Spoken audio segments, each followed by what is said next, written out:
regular season, and everything is on the line for a couple of teams here. My name is D Sinks, and joining me is going to be Mr. Emu8. Hello, I am Emu. As you all may know, these things, I believe this is your first game Yep, this year with us, or this split with us. So, it welcome is. to you. Thank Um, you. Happy to be back. Interesting game here between Alabama and Tarrant County. I mean, these are both two very strong teams, both looking towards the playoffs and hoping to make it to that land final. So, it'll be interesting to see what they bring out here. Yeah, just to quickly iterate what is on the line here for these two teams. They're both going into the gauntlet stages, which is our next stage for the AVGL. However, first seed is up for grabs because Tarrant County did forfeit that first match that they had because of some roster shakeups that they had to go through kind of unexpectedly. And so now Alabama, they've got a real legitimate shot at getting that first seed. The problem is they just have to beat Tarrant County, which is not which is not a short order. Yeah, the thing about a team like Tarrant County is they're just phenomenal, and when they go out there, they really bring their best. And so Alabama looking to get that number one seed away from them, and that'll be helpful going into the playoffs, going into the gauntlet as the top seed in your division. That's so valuable, and if you can get that, it makes your road a lot easier. I mean, a few easier teams to play against really going to help you out, and that's what you're seeing the bands out here with RTO, Scotty, Regin. These are the top picks right now, and it makes sense to just get rid of them.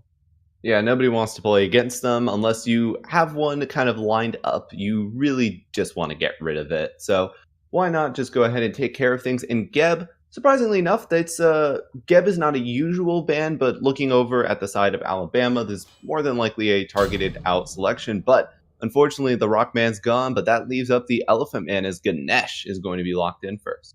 Yeah, and I believe it's Seth Amphetamine that's the support player, and I've seen him pull that Ganesh out. And Izanami being first picked up here, which is interesting. Izanami got buffed recently, so maybe they think it changed her a lot. A couple days to play on that, and apparently she's locked in here. Yeah, I mean, just that dash being made safer more than anything else. That was people's number one complaint. And speaking of buffs, it's going to be Kuzenbo getting locked in here. Potentially the duo lane done. Kuzenbo can flex around a little bit, but it's going to be the big old turtle that reflects all of that damage going to be selected here. I'm excited to see some Kuzenbo being played, honestly. And then over on the other side, we've got Thoth and Hachiman also making his AVGL debut. Yeah, I love me some Kuzenbo for sure. And then there's the Hachiman, which now is playable. So this new patch is having a big shakeup here. You're seeing the Izanami, you're seeing the Hachiman. So I want to see what else might be getting picked up or banned out here just because of the new patch. Ooh, that's definitely not because of the new patch there, but Nemesis will be Well, the selection here. Staple, just kind of a staple jungler. She's good. She's not, the best jungler in the world. She's not the worst jungler in the world, but you can pick her if you just want to go ahead and rip through some protections. And without out of position, Ganesh has to put himself. Makes sense to just go ahead and select that Nemesis there and just kind of make life a little bit more difficult for the side of Alabama. yeah, and this might also really negate the reasoning behind Alabama trying to pick up double warrior jungle warrior solo lane. So could be something that they don't want to deal with Alabama's double warrior composition. So pick this Nemesis. It makes it really hard to pick double warrior into knowing that she can absolutely shred your protections. Yeah, especially when you look at that warrior in the jungle, they won't have as many protections. Usually they'll build a little bit more hybrid.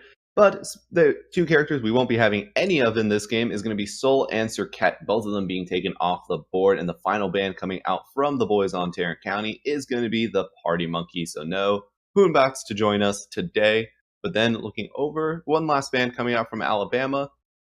At this point, I mean, really, they would probably look to take another mid lane shot, honestly, and it will not be actually. It'll be Kukulin, shockingly enough, making it to the second round of banning. Yeah, that is a little interesting that he got this far through. I think at that point they banned him second. They're just kind of remembering he was still available. You left him open, and now get rid of him because anywhere he goes, he can have an impact on the game. Be it mostly in the soul lane, but I've seen him play jungle a few games, and he can have a big impact there with the amount of damage he can output and the tankiness. So it'll be interesting to see where they're going to go, if they're going to pick their solo laner here or pick their mid lane, if they want to save that solo lane counter matchup until the last pick. Yeah, just two schools of thought. You either pick your soul. Ooh, it's actually going to be the on her coming out from the mid lane there. That's actually making me think that Kuzembo is going to go solo. That Honestly, is you get that on is her, put him in the mid. You need more magic damage. Put Kuzembo in the solo lane. Everybody builds thorns. That's plenty of magic damage, right? That'll work. it'll do something. Whether work is the right word, I'm not sure. You could also see something like an on her jungle. We have seen that. I mean, then what do you do with the Nemesis? But flex her to solo. Ooh. There's a lot of weirdness coming out of that team comp. If you want to mix things around, it could very well be the Kuzumbo solo and well as a magical in the support. Yeah, and also what that's going to do is because we're confused, so is Alabama. They don't know where Tarrant County is necessarily going with everything. So it's going to make it a lot harder for them to kind of pick up evenly against it. Osiris, though, that's currently being hovered on, at least looked at right now by Alabama. Osiris, not a character you can really go wrong with. You pick them, you bully people out. Easy game, easy life, honestly. That's pretty much the entire purpose of this Osiris. And I wouldn't hate that position. And then the other thing that they need here is a jungler, unless Osiris is Yeah. going to jungle. And I wouldn't be surprised if they still elect to go for that double frontline composition. For It sure. definitely could be picked up here. We have seen G Skill in the AVGL pick Osiris quite a lot and do a great job with it. He's definitely likes that frontline bullying god that Osiris can be. It will be interesting to see where their jungler is going to go. I believe their jungler is Prosmic, so there's a lot of options. Thor is one of them, and that's what it is going to be. So, going to have that giant global ultimate to bring down on people, and now they're cycling through hunters on the Tarrant County side. I don't know if that's to troll us or to troll who. Uh, Probably. I mean, it's looking at it. It is cardiac doing that, so that's entirely possible. That's just cardiac doing cardiac things, honestly. But now they're swapping around to the Guardians, Terra, Kumbhakarna, so it is looking as though it will be the Kuzenbo solo more than likely, unless they try some other different rounds of shenanigans there. But it would fit in. They've got two hunters, so they need that extra magical damage. Usually you'd put it in the jungle, but your jungle's Nemesis, and she doesn't do magical damage. So you would have to swap back around and make it that the Kuzembo solo and the support coming out for Bracken now being You looked at. guys, A lot of you damage. could definitely put something like this Kabrakan or this Ymir or the Xingtian into the solo lane and put Kuzenbo into support. There's a lot of options that this team has. Either way, no matter what they do, it is going to be a little bit of a weird composition. Uh, but it definitely can be effective if you're not used to playing against that team comp. Yeah, and also something to note, and I just now realized it, is actually Glavis is main roster for this team. Cardiac is not. He's currently subbing in for the boys on currently he'll just be subbing in this game. And Cardiac's still a very good player. Season 1 AVGL champion, actually, as a should shout out there for JMac for people looking for the reruns. And it will in fact be the Ymir currently being picked up here as they're all just swapping around who's got what. Osos got Ymir. So I think there might be Huckham some has position. Think there might be some position swap ups for this game too. I don't know, and neither does Alabama, and that's exactly what they're going to have to think about going into this game, taking these, waiting for this to load in. So it's going to be an interesting thing where they're all going to go at this point. We're not sure. No one can really be sure except for them. Yeah, at this point, no one's knowing where we're going. But what we do know is that we are going to go to a brief break. And when we come back, we'll be right back in it with game number 1 of this best of 3 set to determine who gets the first seed.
Hello, everybody, and welcome in to our matchup here, coming in for the final day of the regular season. It's University of Alabama, Tarrant County College, winner take all in terms of that first overall seed.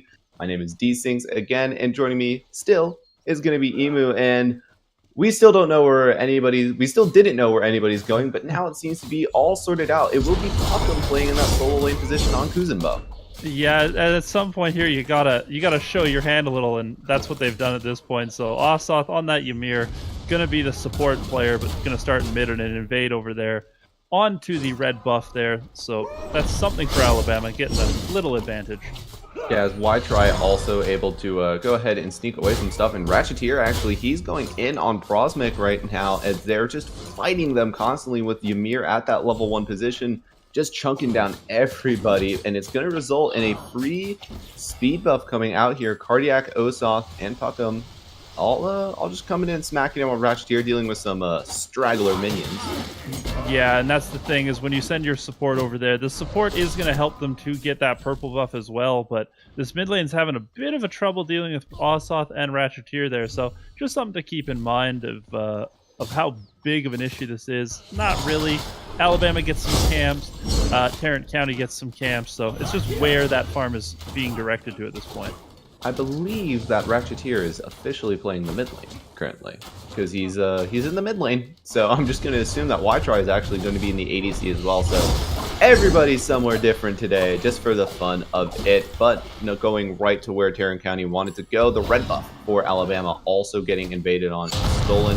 They did steal one as well, but Osoth now, he's caught between a rock and a hard place. The elephant tossed, but the wall gonna separate just for a little bit, but the stun, and there's no way that Osoth can get out of this one. First blood goes in favor of the University of Alabama. Yeah, that was a fantastic job there. Osoth just in a bad position on that Ymir, can't jump away. I do believe he started a surrender vote as soon as he died, so having a bit of fun with his team. Yeah, it's having a little bit of fun, but a nice wall coming out from Prosmic there. Just to kind of cut off the exact path that Ratcheteer took to get out of there. Ymir, again, you've mentioned it. He's got no jump, he's got no dash. He's really got no way of getting out of anywhere at that level 1 position. Ratcheteer gonna get stunned down in the mid lane as well, but he has a dash, so he will be able to make it out of trouble currently. And meanwhile, it does seem as though University of Alabama is starting to take the fight back to Tarrant County a little bit, but Cardiac has made the rotation as well. Prosmic, though, not alarmed. Yeah, and Tarrant County at this point, even though they gave up first blood, does have about a 200 gold lead. So that is something to consider, as they've actually negated and gone further than that first blood goal that they gave up. So something to consider there.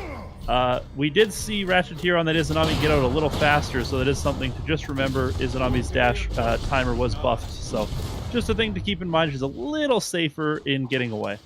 Oh yeah, absolutely. That dash lineup time used to just be the reason why Izanami wasn't played, really. Seemed like the perfect pick except for that dash timer, but now with that dash being a little bit adjusted here, she should be good. Osoth wants to make rotation over the soul lane. Gonna look at G-Skill, and G-Skill has no mana currently. Cardiac also going to recognize that one, and just too far forward. The wall comes up, and G-Skill is not going to go down just yet. Osoth still chasing him down, but just enough health. G-Skill gets out of a very precarious situation. And that was all. He just had health pots ticking. That's all that was. Is he just, luckily had the health pot ticking that whole time, and it kept him alive. So something to consider there. Good job by him. He is going to lose both the blue and the speed buff, but doesn't die. And trust me, I'm sure he's very happy about that. Yeah, just anytime you can make it out of there still alive. But Puckham, he's actually got a level advantage over G-Skill here. And Puckham, this is his natural position here in this role. And this is where we see him go to more often than not. This is where we see him bully. And Ratcheteer going to bully down Prosmic, along with the help of some friends in that speed buff invade area. So still currently now sitting up 1-1 in terms of kills. That's right, they didn't kill G-Skill. But yeah, Tarrant County, they're looking like that first blood drop. They're a little upset about it. Yeah, now they've got about 1,500 XP lead, about a 650 gold lead. So really just taking it to them as much as they can, farming much more efficiently than Alabama is. So something to watch. If this does continue this way, it is going to be really bad news for Alabama. Yeah, and currently as well, they've got pretty much free reign of any buff on the map. It doesn't matter if it's a friendly or an enemy buff. They are just going in and they're just taking it. So that's essentially 4 extra camps that they have available to them to farm. As right now, everything's just kind of sitting status quo. Want to draw attention over this dual lane though. I mean, Hachiman, we haven't seen him yet because he hasn't been allowed to play yet. And this was good enough to pick in that first phase, according to University of Alabama, where are they really going to look to transition Mr. Fahrenheit here on this character, just in terms of these big team fights? Well, the biggest thing about Hachiman is that he has that giant attack speed steroid for not only himself, but for any of his teammates that stand in it. This is obviously great for objectives, things like Gold Furies, things like towers. Especially with something like a Thoth, throwing those through the wall, having attack speeds through that wall is going to be so valuable. It's going to let them absolutely shred things like Gold Furies and towers. So just watch that they don't try and sneak one early, and because they absolutely could do it much faster than I think teams expect them to. Yeah, but Tarrant County, they do have that double ADC to kind of answer that in case they want to sneak something as well. But I mean, SAT Penguin, there is no secure on Tarrant County that is as good as a fully charged off ultimate. And Mr. Sith Amphetamine, he's currently in a little bit of trouble, forced to pop the sprint, but will be able to make it away with his life. Mr. Y-Try, though, is lurking around the corner as Cardiac also there, Osoth. They all want blood as they're just posturing up very, very aggressively, but they turn their attention to the purple buff. They will be able to secure it with the help of a wall from Cardiac or from Osoth just to say no. Yeah, that's just good aggression by Tarrant County. Is if Alabama had chosen to try and fight there and defend, Tarrant County had the advantage. So Alabama just basically had to watch them do it, and it's really all you can do there. If you go in and try and fight, you're probably going to die, and so you're put in a really precarious position of you're going to lose your purple buff and try not to lose your life. Yeah, and the Ohm comes out from Seth Amphetamine just to stop Osoth. Ratcheteer, though, in the mid lane, going to be able to finish off Brosmic. Ultimate got burned, and it looked as though it came out fruitful for him. Cardiac back at this speed buff that he loves invading so much, and it will be secured here. Thoth not in time to go ahead and snag that one away. And now everyone's just going to kind of return back to farming up all the buffs that they can. But Tarrant County hopping over to the grass real quick. Not been that much actual bloodshed as right now, but Y-Try going to find Mr. Fahrenheit. 4,000 experience and 2,000 gold currently in the favor of Tarrant County. Yeah, Tarrant County is doing a great job of pressuring them, and because they're in their jungle, they're stealing away all these buffs. They've put Thor, this Prosmic is 2 levels down. He's level 6 at this point, and that's really demoralizing. He's gotten no farm because they constantly take his buffs, and it's very difficult for him. He did have a great job in that first fight. Now he's looking to die again here with his hammer throw already taken down. He's gonna fall to Osoth there, so putting him even more behind. That's his 3rd death in this game. I like the call there, honestly, not to use his beads because he threw his hammer into the wall. He couldn't teleport to his hammer, not because he was frozen, but because he threw it into the wall. So save the relic cooldown. You're dead there no matter what. Prosmic, he's going to fall again, and you're right, 2 levels back, and it's only going to keep getting worse because Cardiac still has some of his own buffs to farm, and there it is, 3 level in favor. And when the jungle can be such a pivotal position in this game, you don't want to be sitting 3 levels down, especially on somebody like Thor, who has to be in the thick of things to fight. Yeah, exactly. And that's definitely going to be a problem for him. He needs to get some farm. The problem is it's not that simple because all the farm you need, Tarrant County's stealing away from you. So you're sort of in a damned if you do, damned if you don't situation where you don't have a lot of good options. Yeah, and right now it seems as though Tarrant County might want to transition their lead to this Gold Fury area. At least Oracle's already secured Y-Try and Ratcheteer, the 2 ADCs on top of the Gold Fury already.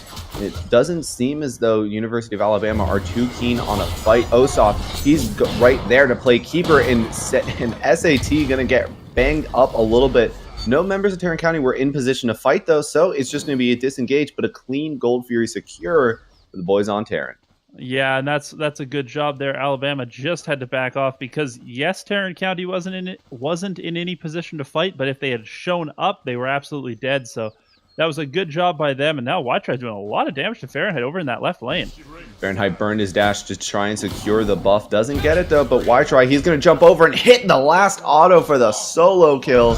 Meanwhile, Ratcheteer also going to be able to find one damage coming down from Prosmix, but now he might be the one in trouble. Protection shredded and Prosmic falls. A third kill happening for Tarrant County, and now they're really looking to just start running away with this game. Puckham lurking around in the solo lane too, got G-skill low. The Portal Demon though, it's dropping even lower as this is the next target for Tarrant County. Yeah, they're going to take that Portal Demon. That's the right thing to do. You know, get those objectives after you get those kills. And I do want to point out that Ratcheteer on this Izanami went Crusher first. Newly buffed, and it looks like Nemesis is going to go Crusher as well. So that extra attack speed makes it desirable, apparently. Just little, but now they're really picking it up, so I want to see how they can make that work. I wonder if Izanami gets the Crusher benefit on both parts of her basic attack. Because I don't know if she does. No, because it has a 5-second internal cooldown. Right you are. I didn't finish reading the tools. That makes a little bit more sense. I was like, I wonder. No, but I mean, still, you've got two opportunities really to kind of get that 1 second subtraction off. Why not just go ahead and pick it up? And you're right. More than anything else, 20% attack speed. It's a lot of attack speed. Yeah, especially when you're looking at a hunter. And 15 penetration early is very, very strong. And so Osoth here bullying Prosmic. That seems to be what they've been doing this whole game, is they're shutting down Prosmic. And he's had such a tough time. They're focusing on him. They're stealing away all his farm. And all these team fights, they're killing him first. They're happy to burn anything they need to kill Prosmic, it seems. So really just removing him. And here's Puckham attacking him in his own jungle, coming over from solo. Almost able to interrupt that hammer throw, but the ultimate just a little bit off time. So Prosmic, well, at least he's not going to die again. Can't say the same thing for this tier 1 tower in mid as the first rubble gets drawn of this game. And now it's going to be SAT doing what he can. Actually gets Cardiac very, very low, but it doesn't matter. Puckham pushes him right back into the thick of things, but the Ganesh pillars are doing so much work to keep him alive. And now Seth Amphetamine likely just traded on his own life. No, they both are going to get to live underneath the tier 2 tower. Prosmic also getting dropped down very, very low. But it appears as though University of Alabama will live. But Tarrant County, there's still more for them to take, and they're trying to finish up this tier 2 now in the mid lane. Yeah, and with Ratcheteer having that Crusher, he's going to do a lot of work. It doesn't have the tower shred anymore, the passive, but it still does have 15 pen and 20 attack speed, so you're attacking very fast, and mixed with Izanami's own in-hand attack speed buff, it really helps, and you're going to shred that tower, which is what we saw there. So getting those two towers, getting a massive gold lead at this point, almost 8,000 gold at 13 minutes in is a huge lead for Tarrant County.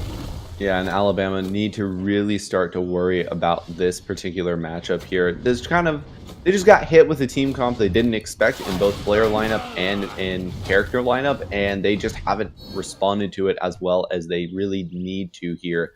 They're going to have to start thinking about what ways can they get back into this game, and honestly at this point it's really about sneaking objectives, but Tarrant County's just had such a secure hold over every single objective on the map, and they might have a pretty secure hold over G-Skill as well, as now the rotation has come out and G-Skill is so far up. He got the tier 1 tower, but it might be just not enough. No, Puckham missed his dash, so G-Skill is going to get to live for right now, but Puckham does not want to give this one up. Ratcheteer going to find one in the meantime, but G-Skill is still sitting just okay underneath his tier 1.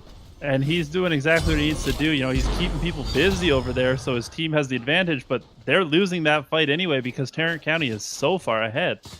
Yeah, now Ratcheteer is made to come over as well, looking to just do what damage he can. Fahrenheit Fahrenheit is getting beat down, honestly, by those in-hands from Izanami. Cardiac finally going to finish off what he wanted so bad, and G-Skill going to get dropped.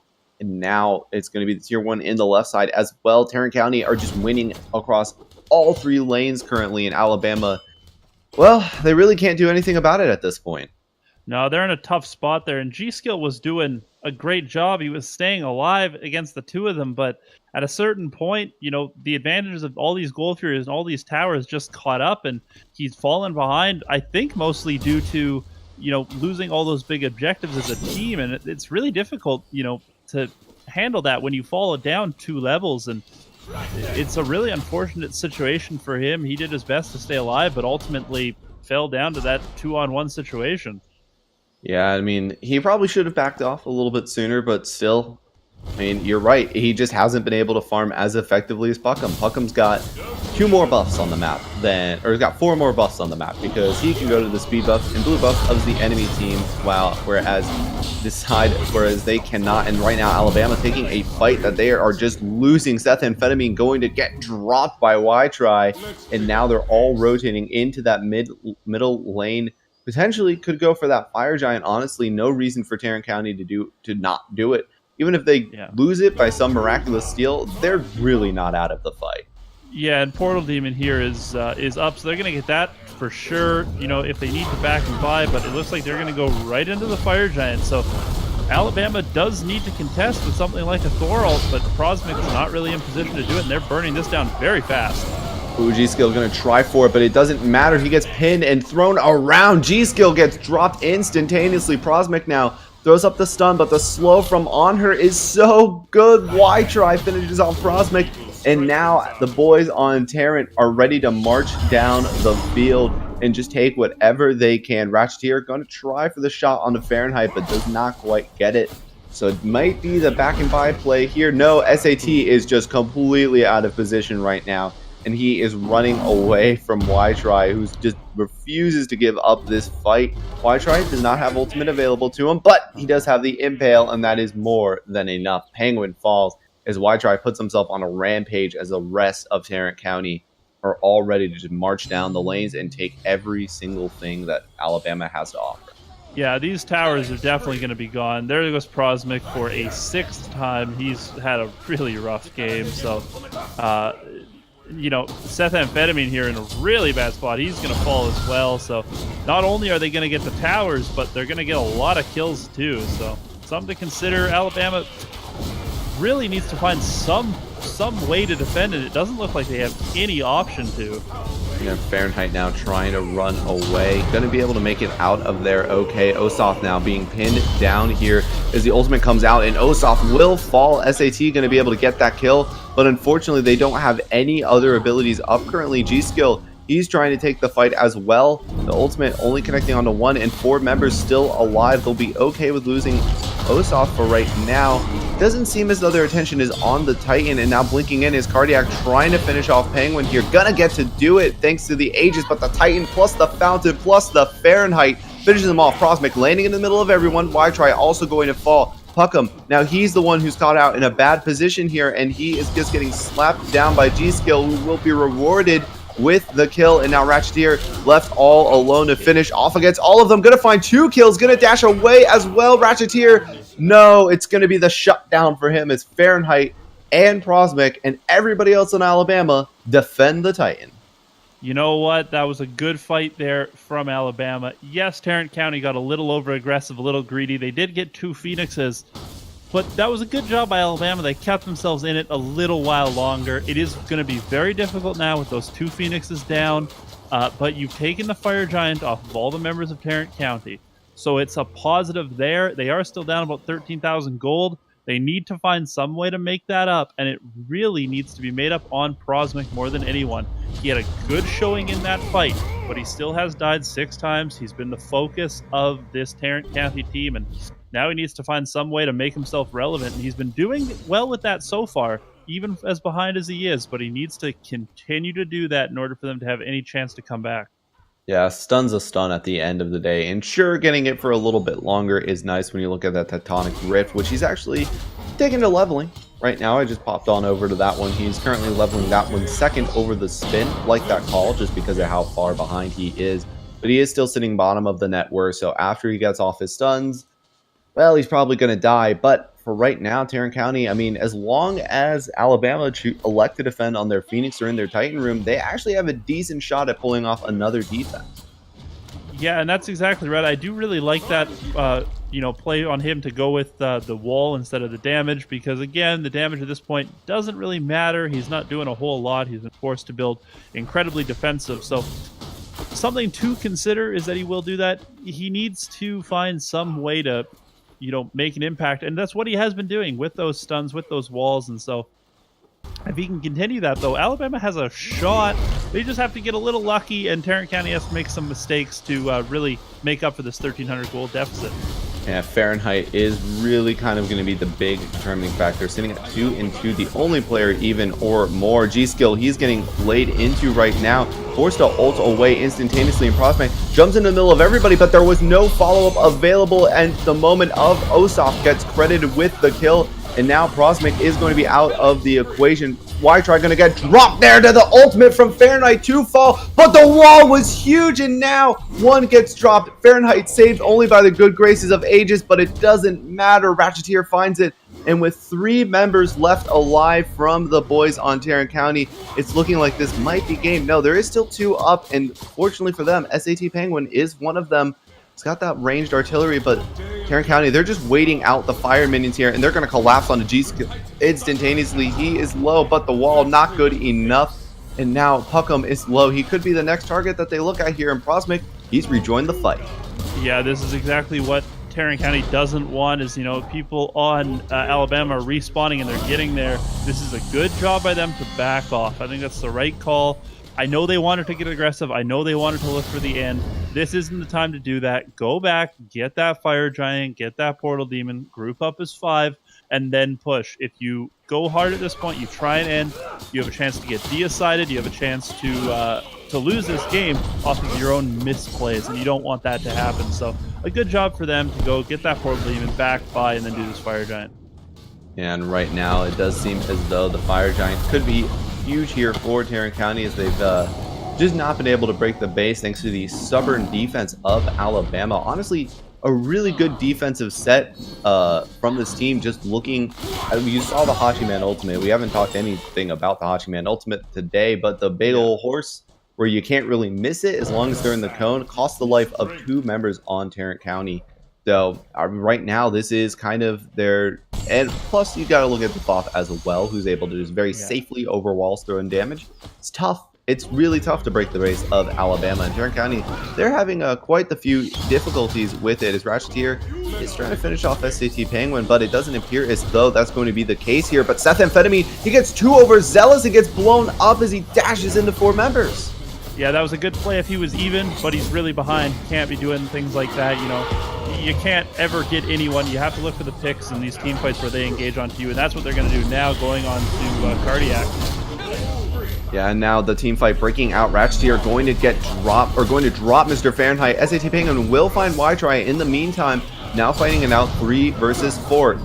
G-Skill looking low, Prosmic looking low, the Titan being engaged on right now, Prosmic in the fountain, so he will get to live for right now, but it appears as though Tarrant County is finally turning their attention. No, they're going to turn their attention to the left side. Phoenix now going to try and drop that one. SAT Penguin, he dashes in, but doesn't realize Puckham right behind him, and now batting him away with just his big old turtle hands. G-Skill will find Ratcheteer on the back end of things and is continuing to push forward and looking at Osop currently, and now it's going to be the freeze, the slow, doesn't matter. It's going to be Cardiac getting credit for the kill.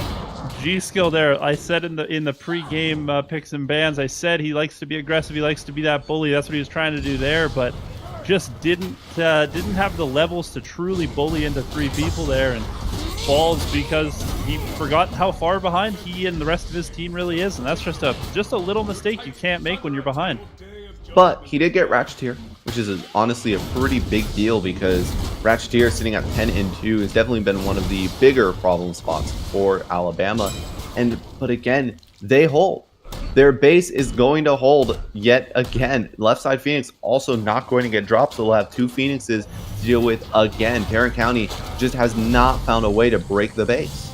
Yeah, they've been doing a good job of it. I think the problem with Tarrant County is every time they go in, they're trying to be a little cheeky, get all those kills. And I think if they just focus on the Titan, they can end the game before Alabama's going to be able to fight back. It's not really risky, because even if you do get decided at this point, Alabama's not going to win off of 1 deicide. There's too many towers up. You have to push all the way down, clear all these towers, clear the Phoenix for the first time, and then go on to the Titan. By that point, Tarrant County is going to be respawned. I think Tarrant County needs to regroup up, use that fire giant that you have, or wait for the next one. Both are available options. It depends on how aggressively you want to play it. Yeah, and right now, University of Alabama are starting to kind of climb back into it item-wise, but nowhere near the level of itemization that Tarrant County has. Fahrenheit just going to go ahead and whack at Puckham right now, but he's eating a lot of damage back thanks to that spiked shell coming out there. Looking over at the side, no thorns are up for Tarrant County as well, so no real concerns there for the boys of Alabama, which is accidentally just ending themselves on the thorn spike shell combo that has been known to happen once or twice. We've all done it once, and then we feel like idiots afterwards. So it's always nice when that's down. I've definitely done it. I'm sure almost everyone has accidentally done that at some point. Yeah, it's just like, oh, I won't take that much damage. Oh, I'm dead. Yeah. Oh, that's unfortunate. What's also unfortunate is that will officially be the third Phoenix down for Alabama. So now their defensive set will take place only in the Titan room. And Tarrant County, they're just all spread out, waiting to just pincer in on them. And Fahrenheit, he's eating so much damage from Y-Try. The Titan is still being looked at here. Ratchetier, he's very, very low, though, thanks to G-Skill just poking him out. Cardiac gonna go in, and the pillars get thrown up instantly just to try and defend what they can. The Titan is being looked at a little bit here, and everybody's pretty low. Puckham pushing through the fountain. Osoth gonna find Prosmic before Prosmic can get one. SAT Penguin gonna find Puckham as well. Ratchetier, he's now the one in trouble, and the ultimate will secure his life as the defensive set pulls one more time from the side of Alabama, but they have to back away because there's still Phoenixes down. There's still Titan room of vulnerable, but just to the fire minions as Alabama hold one more time. Yeah, they absolutely could have killed Osath if they had just chased him, but at that point, your Titan was going to take so much damage, you were going to lose that middle Phoenix. They made the right call. I understand that getting that kill is fine and fun, but you need to protect and you need to defend, and that's what they're doing, and they're doing a great job. At this point, I will give them all the credit in the world of they're defending 20,000 gold down. This is a great job by them to be able to get back into this. They're doing everything right that they need to do. They need to stall this game out and look to win on a Tarrant County dive onto their Titan. It's not pretty, it's not fun, it's not enjoyable, but it's what you need to do to win this game. You've made mistakes, now you have to play it safe, and you cannot afford any more mistakes. This has been like a 10-minute siege. Pretty sure they got the first Phoenix at about 18 minutes into this game. and that's here we are. You're absolutely right. You're absolutely right. It's been a long time, and that's exactly, it's what makes this so difficult is one misplay, one lost team fight by Alabama, they lose the game. They haven't lost one yet. They've done a great job of winning or at least breaking even so that Tarrant County can't end. So that's exactly what they need to do. They need to keep playing it even as best that they can down this goal. Now this fight is starting up one more time, and Thoth is just reining in the artillery. This has been a big part, honestly, of why they've been able to hold, it seems to me, is that Penguin is just able to sit in the backline and rain artillery down on them, get everybody low, so that way when they actually start to fight, everybody's already at half health. Well, at least all the carries are. Yeah, and he's the only one on that team, him and Mr. Fahrenheit, that are level 20, so they're the ones that need to be doing this damage. They're the ones that have gotten the farm in this game, so that's what it's going to come down to, is how much damage those two can output before they fall. And right now, the fight seems as though it's going to be starting here pretty soon. Y-Try got dropped down to half health, but the two-man freeze and the two-man ultimate from multiple members of the team were huge. Doesn't matter because the target wasn't the players, it was the Titan in Tarrant County. 10 minutes was 10 minutes too long for them, so they decided, you know what? Let's just end it all right here. Tarrant County, they're going to take game number 1. Yeah, and I said that they might want to try something like that, and that's exactly what they did. They did send in Osoth there to sort of be the distraction, put that ultimate down, free some people, and everyone, you saw retreat, instinctively retreated, but they're not after you guys. They're after the Titan, and I think that Tarrant County had so many siege attempts where they were after the players that finally when they went after the Titan, they weren't expecting it. Yeah, Alabama getting blindsided there into the ending, but honestly, a very solid performance, signs of life from them in those final stages of the game. And they're not done yet. This is a best of 3 set, so they have a chance to not only win game number 2, but still to take that first overall seed. Tarrant County, they've got to be a little bit more direct in this next game because I think Alabama might just be able to take the momentum that they got just from defending and start to be able to transition it into something else. Well, so much of that end game, Tarrant County was way ahead. They were, 15,000 gold, 20,000 gold ahead and playing a little bit, even, pretty much even at that point. They need to realize, you know what, it's a new game, start over. You have to do that again. And on the flip side for Alabama, I'm sure that if anyone is happy that this game is over, it's Prosmic. He had an absolutely atrocious game on Thor, did 5,000 player damage, the lowest in the game. You know, he got put behind. He got put behind because of the way that Tarrant County played and the aggression that they had. If he can come back, he can play even. He can have a bigger impact in the second game and could very well win Alabama the game. In Alabama, they need the next two to go in their favor. Tarrant County, they're just looking for one more. Winner gets first seed in the gauntlet, and we'll be right back with game number 2.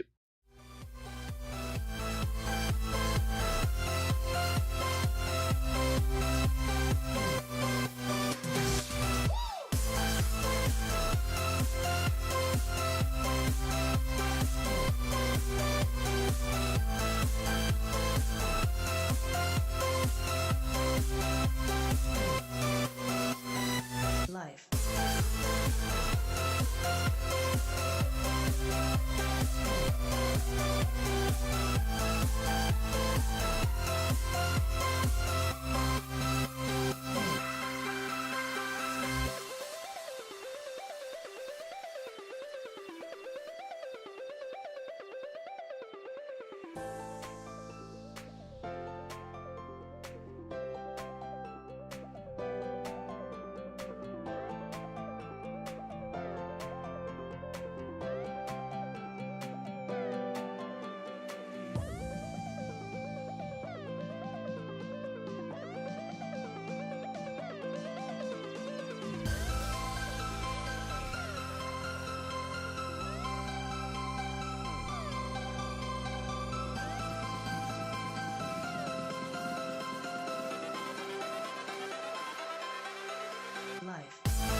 I was fine when you pulled me down. You said the stars would answer.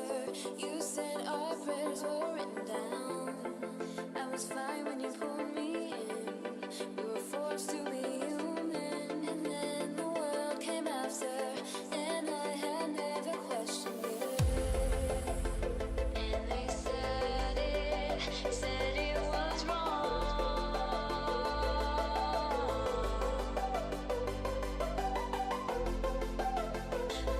Started it all.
Hello, everybody, and welcome to game number 2 of our division deciding matchup for the first seed, at least here, Tarrant County College versus University of Alabama. I'm still D-Sinks. Emu is still with me, hasn't abandoned me yet, nor is my internet.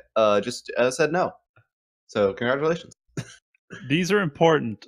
We've had enough technical issues in the past. I think everyone always has. Generally, spectators, sometimes it's internet. So as long as the two of us can stay together, I'm going to be more than happy. Yeah, and right now, Tarrant County, they've got to be pretty happy with how game number 1 went from them.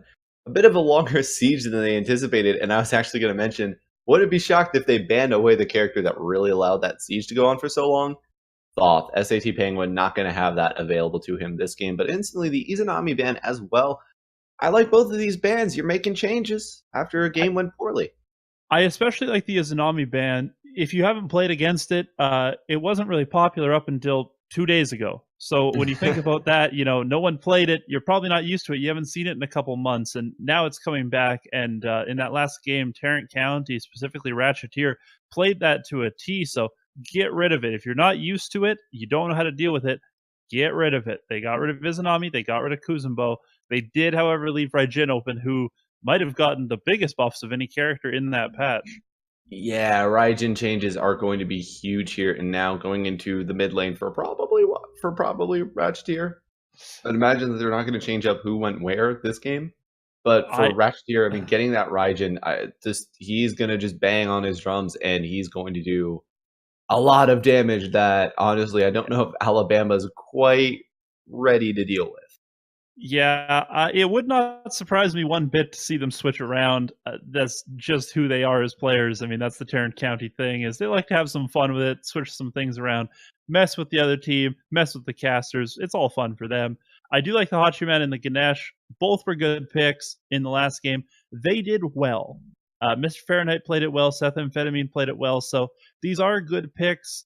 However, you do leave a lot of things open, which is why you're seeing Kakolin locked in and a Kernanos, actually.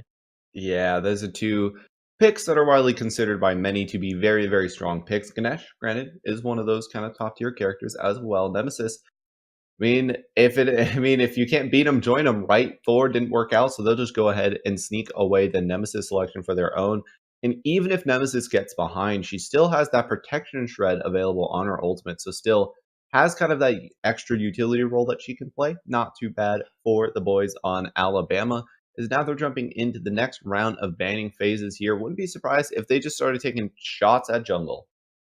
Yeah, I think that's what you need to do is you need to get rid of junglers. I am torn on this pick with Nemesis. I do like it on one hand because, like you say, if you fall behind, you still have some utility. However, it's a very Nemesis is very much a late game jungler. It requires a bit to get going. I would have liked to see something a little more early game, a little tankier, perhaps something like a Ravana, maybe to Okay, allow yeah. Prosmic to fight. You know, he had a really tough time in the last game, got bullied for a long time. So I would have liked to see him go with something a little where he could fight back, but he wants Nemesis, and if he thinks that can solve it for him, by all the power to him.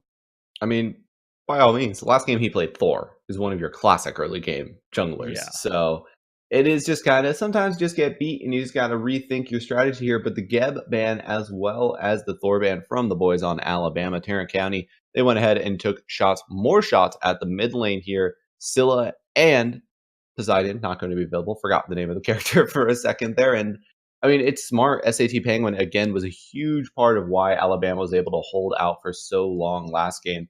And they've already got their mid laner, so why not just try and make his life more difficult? Exactly. Anytime you can take things away from a player that you had trouble with, they have to admit that Tarrant County did have a little bit of trouble with SAT Penguin. He definitely was a life for this Alabama squad. Take away his thoughts, take away his Scylla, take away Poseidon, get rid of anything that you feel he might want. Make his life hard, and that seems to be what they're doing.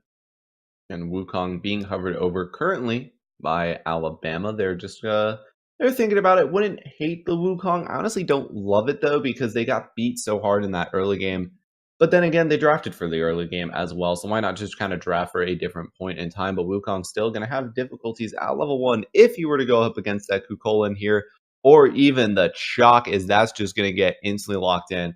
Okay, Puckham's going to the solo lane again. It's absolutely going to be Puckham solo. It's a Chalk. He loves this Chalk. It could be you are realizing they don't have a true support at this point. The gods they're hovering here are Wait, Morrigan. It could very well be Chalk solo, or it could call in solo or support, and so that's an interesting team comp again. They've thrown us another curveball.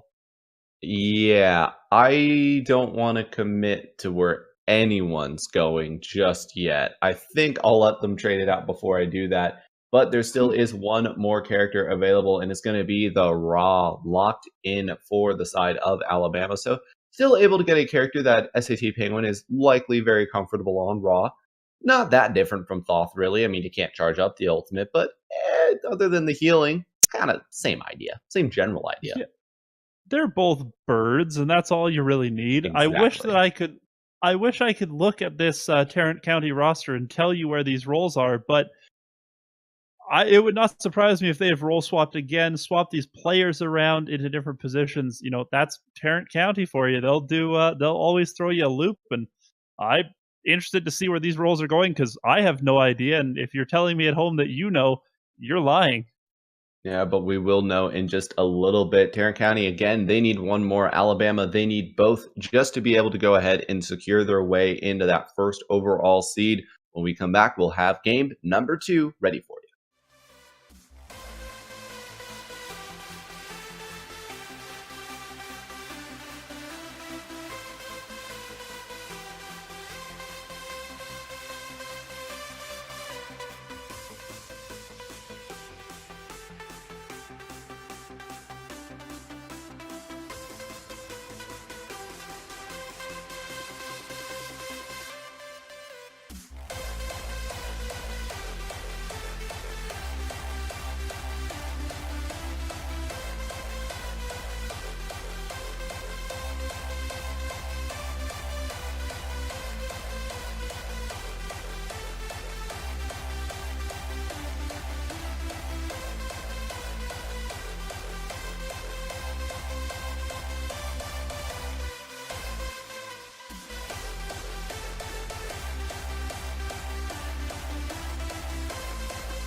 Hello, everybody, and welcome into game number 2. Tarrant County taking on University of Alabama.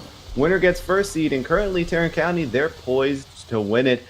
So they went ahead and swapped around where everybody is going. Again, I'm D-Sinks, and with me still is Emu. And Emu, you actually came pretty close. I had an idea. I took a guess, and that's about as close as you can really get here. Everyone's swapping around, doing different things. And I mean, as much as this seems, Ratcheteer and Osoth are actually the two in mid, so why try? Who has Watcher's Gift is alone, so it's the support being left alone in the duo lane to start. There's all sorts of crazy things going on. That's kind of a commonplace EU strategy right now. Honestly, watching in SPL and Challenger Circuit, they are just very commonly going there. But now it's the 4-man fight, 4 versus 2 happening in the right side of the map. 1 kill goes in favor of Tarrant County, but 2 in favor of Alabama, as they just had the numbers advantage. And now Ratcheteer looking to just lay into the side of SAT Penguin and Seth Amphetamine, and they did a pretty successful job forcing out those beats. And it was an invade that Alabama thought they could defend, but little did they know that there was 2 other members right around the corner.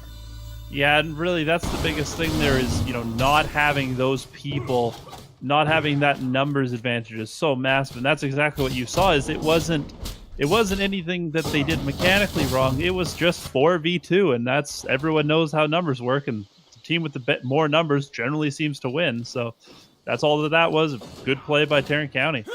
And right now, Tarrant County, that's going to start them off with an early lead game, going a little differently than it did last time, where they were the ones to give up that first blood here. Why try? He's looking at finishing off Fahrenheit here on the left side. He has that Berserker form and is just punching away at Fahrenheit. Unfortunately, did not connect on the dash. So it's going to mean that Mr. Fahrenheit is going to be A-okay to keep continuing on. So he's just got Seth Amphetamine lurking around the corner as well. But now Why Try dashing forward. D-transforms though partway through, so is not able to get that root coming out from that one.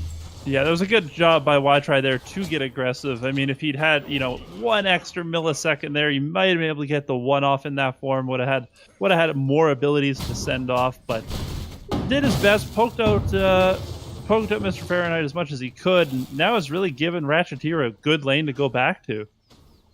Yeah, right now, honestly, Ratcheteer not in the worst position here, and just in terms of having a very safe lane, honestly, right now, as Mr. Fahrenheit is just still being forced away. Ratcheteer going to land the root again. He's just doing so much damage to Fahrenheit, and Seth Amphetamine also forced to dash away.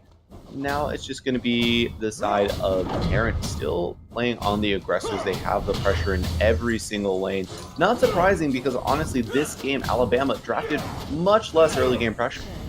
Yeah, I think they expected the pressure, and their answer to it was to wait until late game to really play it safe. But the problem now is you've already given up those 2 early kills, and if you thought you had a tough time contesting your own jungle buffs last game, well, this game it's going to be almost impossible, and that's what we've seen. So it's an issue here of how Alabama's going to deal with the pressure and how much they feel comfortable pushing back into Tarrant County's aggression. Yeah, and SAT Penguin still just chilling in the mid lane here. Still one of the last players to get a death on his team in that last game. He's been playing very, very safe currently, just lurking around in these corners. Right now, it's going to be the boys on Tarrant pushing into the speed buff here.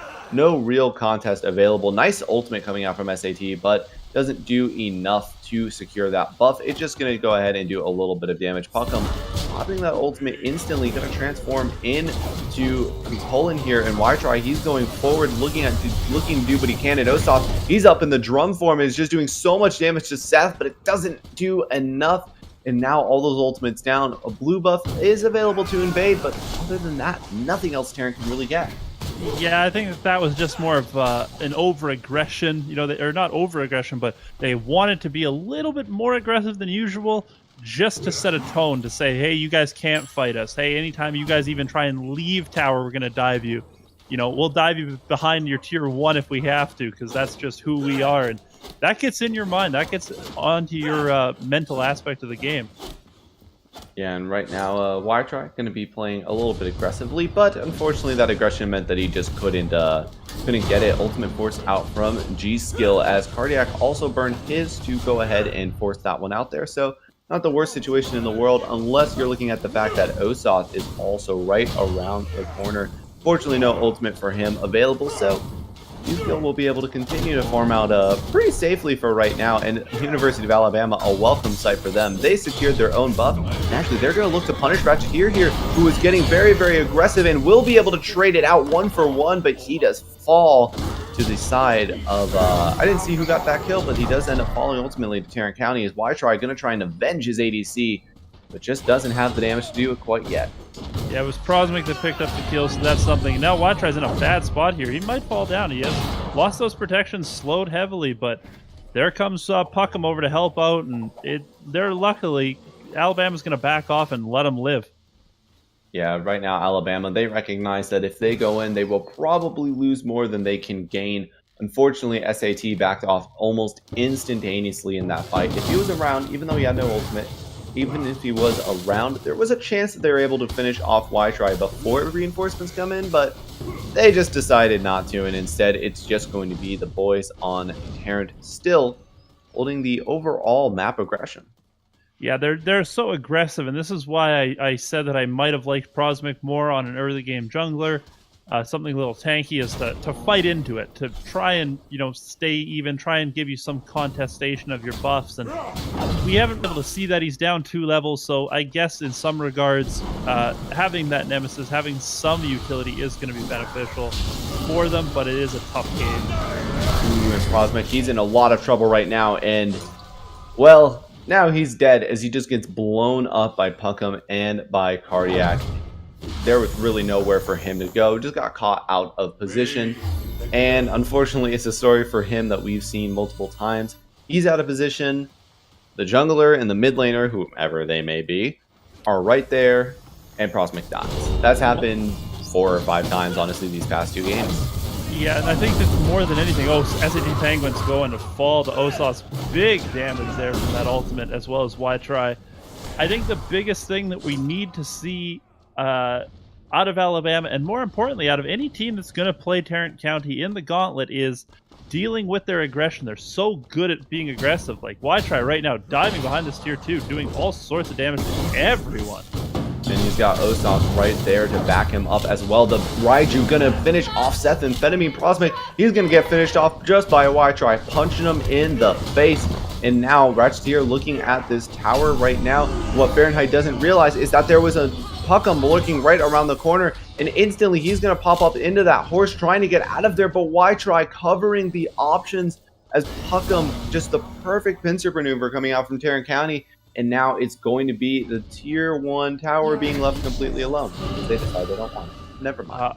I definitely thought they were going there as well, but they want more kills. SAT Penguin taking a lot of damage from Puckham there. Not enough at this point to get the kill, but Puckham's getting some farm, getting this tier 1 in mid. Really, I think that someone needs to find an answer for the aggression coming out of Tarrant County. You've got to be aware that this is how they're going to play. They're such bullies when they're ahead, and they've gotten all the buffs, they've gotten ahead, and they've completely frozen out Prosmic now in 2 straight games. Yeah, and SAT going to get stunned out there. Raiju also going to come out, so the slow is available, but it doesn't matter. It's the drums of war being sounded here as SAT's just trying to juke out, but you can't juke out the big old circle. Osoth finds one. Puckham, he's also going to make it out alive, but Osoth, it cannot say quite the same. He will fall again, and now that's going to be the 3rd kill for Alabama, so 1-for-1 trade. Plus, they'll be able to secure their own red buff in favor of Alabama. That is a good thing. Getting their own buffs is important there. Now Ytry is going to put more damage on. He kind of whiffs that ult just a little bit. So, that's the thing. Is Ytry up there fighting 1v3, you have to punish him for it, but you can't. You're so far behind. He's got 3 levels on all of you, and now Ratcheteer's here to help him out. And right now, Ytry trying to do what he can here, but the pillars will be good enough to completely disengage this in this particular fight. And now lurking around as well, Ytry going to go ahead and try and do what he can, but everybody's playing too safe for the side of Tarrant to really go in that deep. Yeah, and that's what Alabama needs to do at this point is play safe. But the problem is when you play safe, you open up options for them to take your jungle and things like that, and potentially even do this Gold Fury, which they're seemingly to not want to do, but they absolutely could commit to it at this point, I believe. I mean, that's what they did last game as well, where they just kind of played safe. They didn't give up any. They just gave up everything. The difference is that this game, Alabama's diving the tier 2 towers, or sorry, Tarrant's diving the tier 2 towers to fight them instead of just letting them be under the tier 2 tower right now. Is charging forward is going to be Y-Try here. Going to go ahead and pop the ultimate, but the Ohm good enough to keep the rest of the team away. Seth Amphetamine just doing what he can to keep his team alive. And now that seems to be good enough for the time being. Raiju going to do a bunch of damage, but not quite enough. There's so much aggression out of Tarrant County. I know I've probably said that word a million times, but that's what it is, and that's how they play. And now here comes Puckham behind on Mr. Fahrenheit. You know, this could be dangerous for Fahrenheit. Luckily, he has that ultimate to get out, but... Yeah, meantime, SAT, he does get dropped as well. Puckham, he's going to transform away there. SAT does end up trading out 1-for-1. Fahrenheit doing what he can. Will be able to find one, but over the wall, Osoth going to give him the best solo he's got. And now it's going to be the team fight just kind of dissipating after that one, and really nothing gained at the end of it. Nothing gained, nothing really lost. Just a clean 2-for-2 trade, which at this point will always favor Alabama. Yeah, when you're behind, you want to trade even. You want to make it seem as even as possible. So that's a good job from them. G-Skill here in not a lot of trouble, but is out of mana, and Cardiac is full mana. So something to consider over there in the solo lane. It's tough. It's tough at this point if you're Alabama. Because what do? You got to find some option here. And it looks like Tarrant County is more concerned with kills and aggression than they are with objectives. And I feel like if Tarrant County starts going for objectives, starts picking up Gold Fury, starts picking up Portal Demons just a little faster, they're going to put this game so far out, and you're going to see a repeat of what happened in the first game.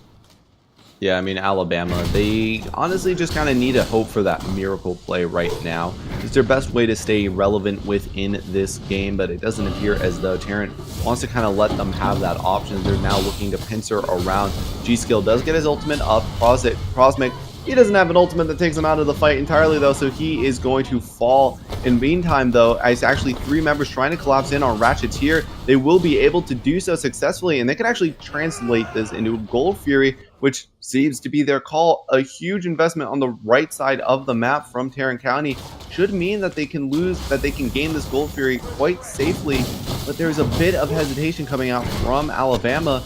Portal Demon will get finished up, but Portal Demon versus Gold Fury worth on the Gold Fury every single time. Yeah, and Alabama there, I really dislike that. They sort of seemed hesitant to start it. They needed to do it instantly. There should not have even been a second thought. They had to go for it. If Tarrant County showed up and killed you and stole your Gold Fury, fine. You'll deal with that. But you had to make the effort for it, and they do get it. So now a big fight, though. Yeah, SAT, he is very, very low. Y-Try gonna finish him off after the drums do damage. And now turning into that Kukulin is Puckham, but he doesn't really have any way in for this team fight. So he's gonna have to run away. Prosmic very, very low as he finally gonna squeak it out. He's good for right now.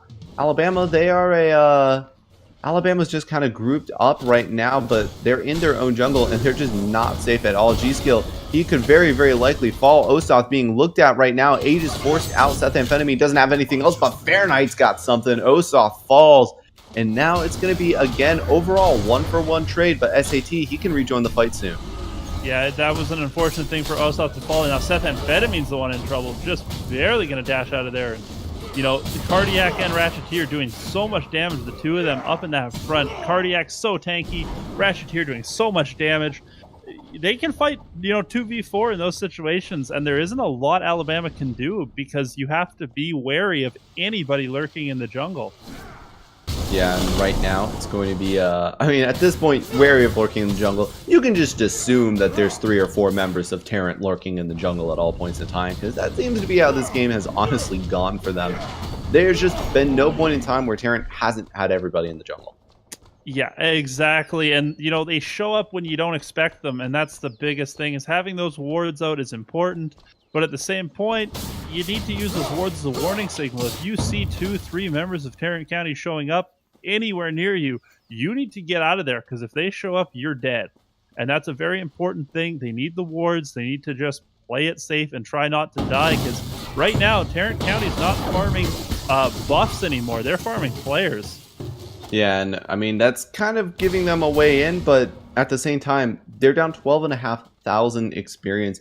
The only characters that are within one level of their opponent is SAT and Mr. Fahrenheit, which is kind of a throwback to that last game as well, but it's just not quite enough. Prosmic has no way into any of these engagements, really can't get anything done. You're looking over at Seth Amphetamine. If he goes in aggressively, he is going to fall. Granted, he's done quite a good job at playing passive up to this point.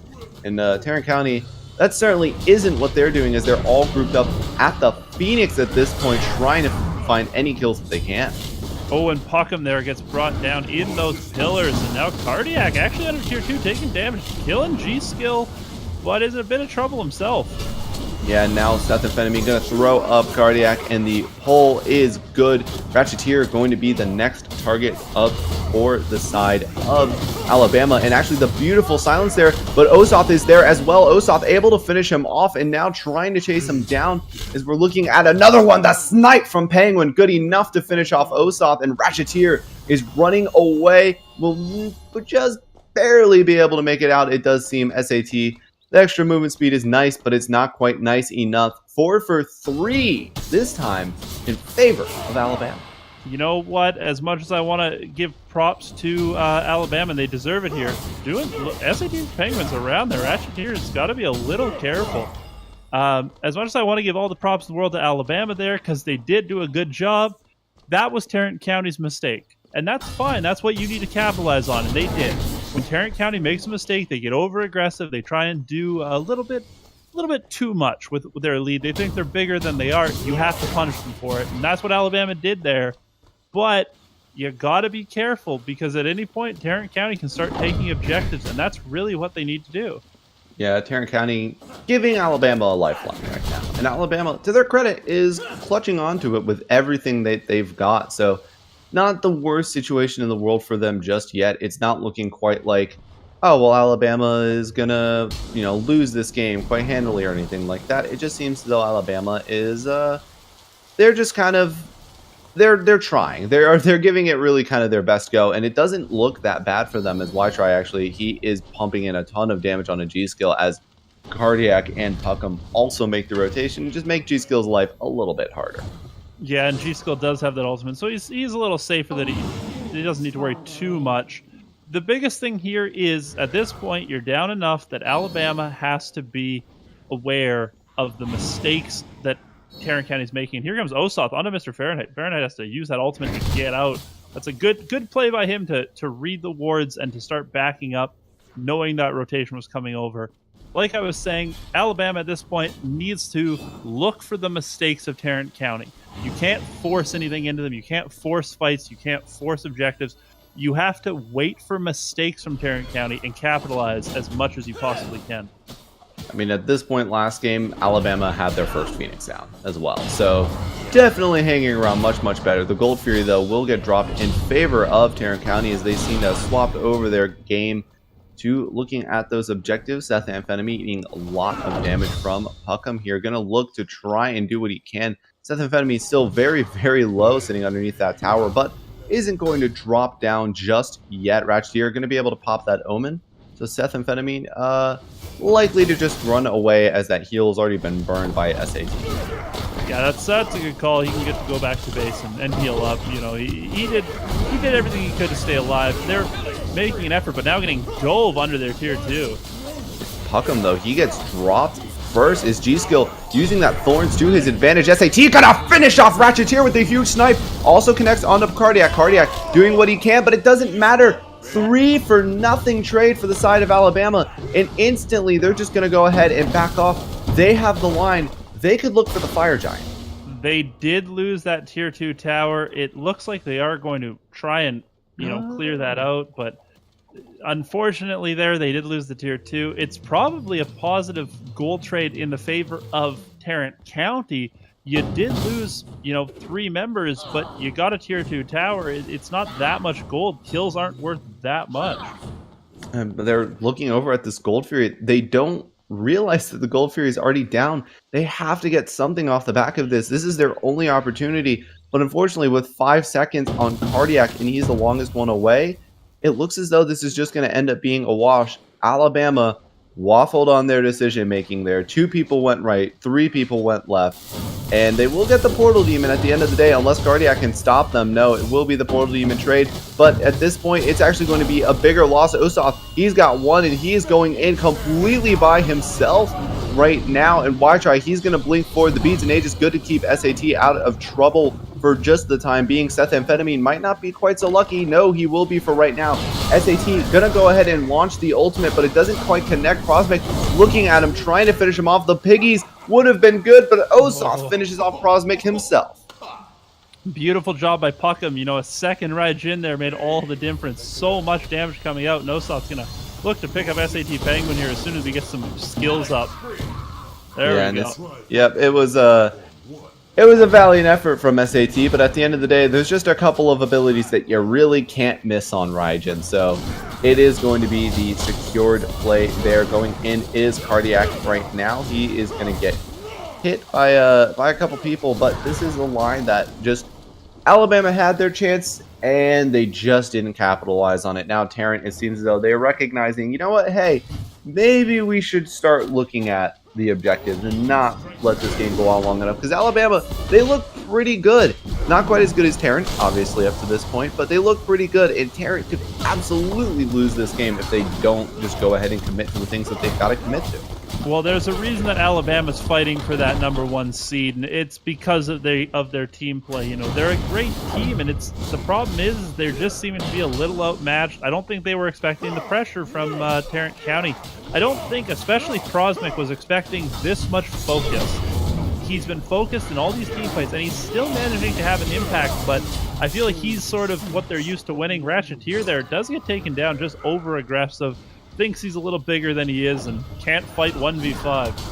Ytry going to go ahead and get hurt down just a little bit. Jumping in is Ytry now, and he's doing whatever he can. Prosmic going to drop that ultimate on top of him. Cardiac drops the ultimate in response. G-Skill wants to chase him down, though, but Ytry swaps on over into that Berserker form as they're all trying to chase him down, but it seems though they've realized he's out of there, so you know what? Let's get rid of Cardiac. 2-man stun, though, comes out from Puckham, and Osoth rains in damage, and he's going to go forward. He's got the drum sounded. Puckham gets credit for 1. Puckham gets credit for 2, and now he's going to turn into Osoth, but Osoth gets credit for 1 off the back of Puckham, and now the right side Phoenix exposed. They're going to go ahead and whack it down here. No way that the side of Alabama can really properly defend this. Actually, where's Ratcheteer? Oh, Ratcheteer died. Just kidding. Didn't realize there was no Ratcheteer. I was honestly like, wait, where's Ratcheteer? Why isn't he hitting? He's dead. Yeah, he was the one that thought it was a great idea to take the 1v5. Not good enough at this point to do that. However, 2 Raijin ults will definitely help, and that's what we saw there. Puckham turning into Osoth, turning into that Raijin, and Osoth, of course, being Raijin. Huge damage from those two, doing all the work in that fight. Blinking forward is Osoth now. He's looking at G-Skill. He's got G-Skill, and G-Skill, well, he's got to go back to base now the hard way. Ratcheteer are going to go ahead and start up on this Fire Giant, and they will be able to drop this one here. Going to make this next fight very, very difficult. And Alabama, they just chased a little bit too far. They didn't realize that Puckham was right around that corner in that last fight, and now they're going to pay for it dearly. The Fire Giant sound cue is going to go ahead and let Alabama know this just got a little bit harder. And I had said I was waiting for the Tarrant County side to start picking up these objectives. Now they're picking up objectives. They're going for that Fire Giant, things like this.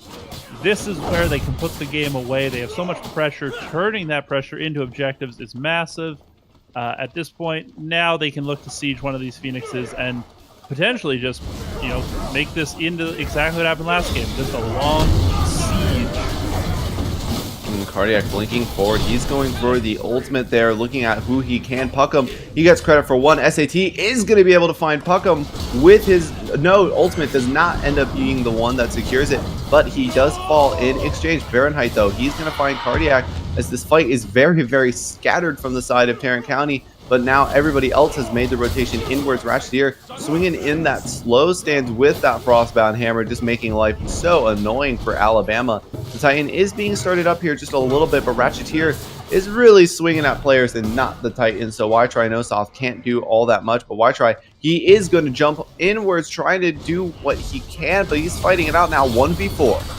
Yeah, he's distracting the well they take this Phoenix. This is what they have to realize is they're losing this Phoenix while he's there, and he knows his limits. He's not going to die, and if he does, at least he gets the Phoenix. So an issue, and Osoth with the ultimate, they're bringing down Prosmic. Yeah, Prosmic is going to get dropped. Ytry running away now, and it seems as though the boys of Tarrant not going to quite get this, not going to quite get the Titan there. They are going to all just go ahead and back away. Ytry, I don't know. He's having fun with it. He's just kind of, oh, I'm going to back. Oh, I'm not going to back because Ratcheteer is right around the corner. And if you can convince him to fight him, he's got Ratcheteer, and Ratcheteer, well, he is there, but it's SAT who burns him down first, and Ratcheteer and Ytry, well, it appears as though they may have made a slight mistake. Unfortunately, the ability is just not connecting onto Ytry, and he will just barely be able to jump away. But that Masamune and the Booty is faster than everybody else's, so he's going to go ahead and run back to base. Yeah, and that Gladiator Shield's a big thing of why Ytry is having such a good game, giving him so much healing in these fights. It's really wonderful getting off that damage. Now it looks like they're going to slow down a little bit, maybe steal some buffs away, wait for this Fire Giant. If they get another Fire Giant, I don't really see a way for Bama to defend. I think they need to come out and fight at the Fire Giant. Yeah, and it's going to be, I mean, but the thing is, they can't go out and fight on the Fire Giant because they don't have, the Phoenix shooting at people or the Titan swinging at people. So, damned if you do, damned if you don't. Alabama, they can't go out and fight on the Fire Giant, but they also can't really defend their base all that well. Puckham, he's looking at Prosmic there, and Ytry also going to go ahead and turn his attention to Prosmic. Going to pop that Vent Anger, waiting for his ultimate to come back up, but no, he's going to elect not to use it here. Puckham is going to be the one just kind of sitting near the front more than anything else. Is Fahrenheit also just sitting there trying to shoot at some people. As now it appears as though the base defense has turned to the actual base. It will be the Titan room that might be the last stand of Alabama. Yeah, and here comes Osoth. Be careful. Watch him. He might go in and do a lot of damage. He's been dashing very aggressively all game. Yeah, and the Titan room is being started up here. G-Skill going to go aggressively onto Puckham, looking to do a damage that he can, but now blinking in his Ytry in the main area, and Fahrenheit will be the first to drop. Osoth dropped both bangs of his drum, still had two more, kind of threw them around here as Osoth will be able to find the second one as well. Ratcheteer looking at SAT, trying to do what he can against SAT, but the Titan room is going to go ahead and get Osoth the triple kill right now as they're all in the fountain. Osoth might be looking for more here, but no, he actually backed away from this engagement as the Titan is being dropped down very, very low, staring at a quarter HP, and it appears as though it was a good run for Bama, but Tarrant County, they wanted the first seed, and they're gonna get it. Yeah, that's a great job by them. Fantastic triple kill by Osoth, managing to live at the end of it. 16-3-9 on him. He had a phenomenal game in that mid lane. Swapping over from support in the first game. So great game from him. Great game from everyone on Tarrant County. Into this gauntlet round, we're going to see them, obviously being that first seed. Someone's going to need to learn how to deal with the aggression that they just showed. And that's so difficult to do, but that's what you're going to need to do to beat them. Yeah, honestly, the side of Tarrant County, they just looked dominant in that one, but Alabama wasn't quite a down and out, honestly, for the boys of Bama. So we definitely have potential here coming into the gauntlet, but congratulations to Tarrant County. They managed to go ahead and secure that first overall seed. And it appears as though we've got confirmation that we're going to be doing another set. So we're going to throw it to a brief break, but when we come back, it's going to be one more game just to go ahead and determine more gauntlet seeding.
Hello, everybody. Welcome back to the AVGL Collegiate Smite League. I'm still D-Syncs. With me is still Emu, but it's not the same teams anymore to determine the second and third seed now. Winner takes second. It's going to be the College of New Jersey taking on the University of Miami.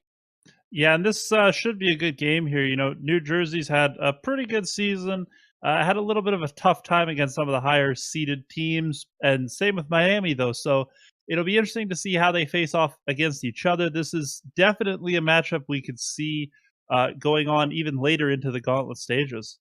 Yeah, absolutely. I mean, at some point in time, these teams likely to face each other unless whoever gets the third seed would drop to the fourth seed, of course.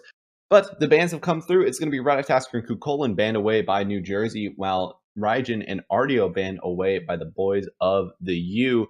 And Izanami, still that priority being put on her that we saw in the first set, is she's going to be the first selection here.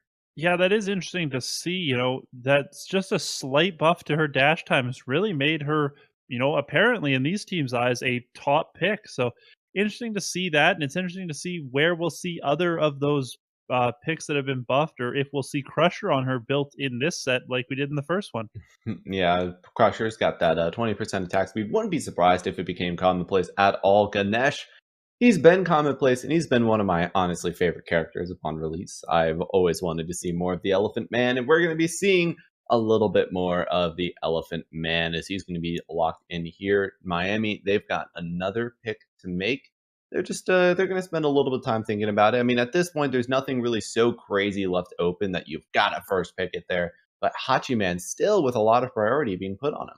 Yeah, I do think that his ability to shred objectives and to shred, you know, the towers and the gold furies. That's really the biggest thing. Is it really helps, and you're sort of seeing the opposite of that. He gives you attack speed through his two, while Fafnir gives you attack speed through his two. And with the Izanami and the Soul, that's going to be a lot of damage coming out onto towers, objectives, and even into team fights.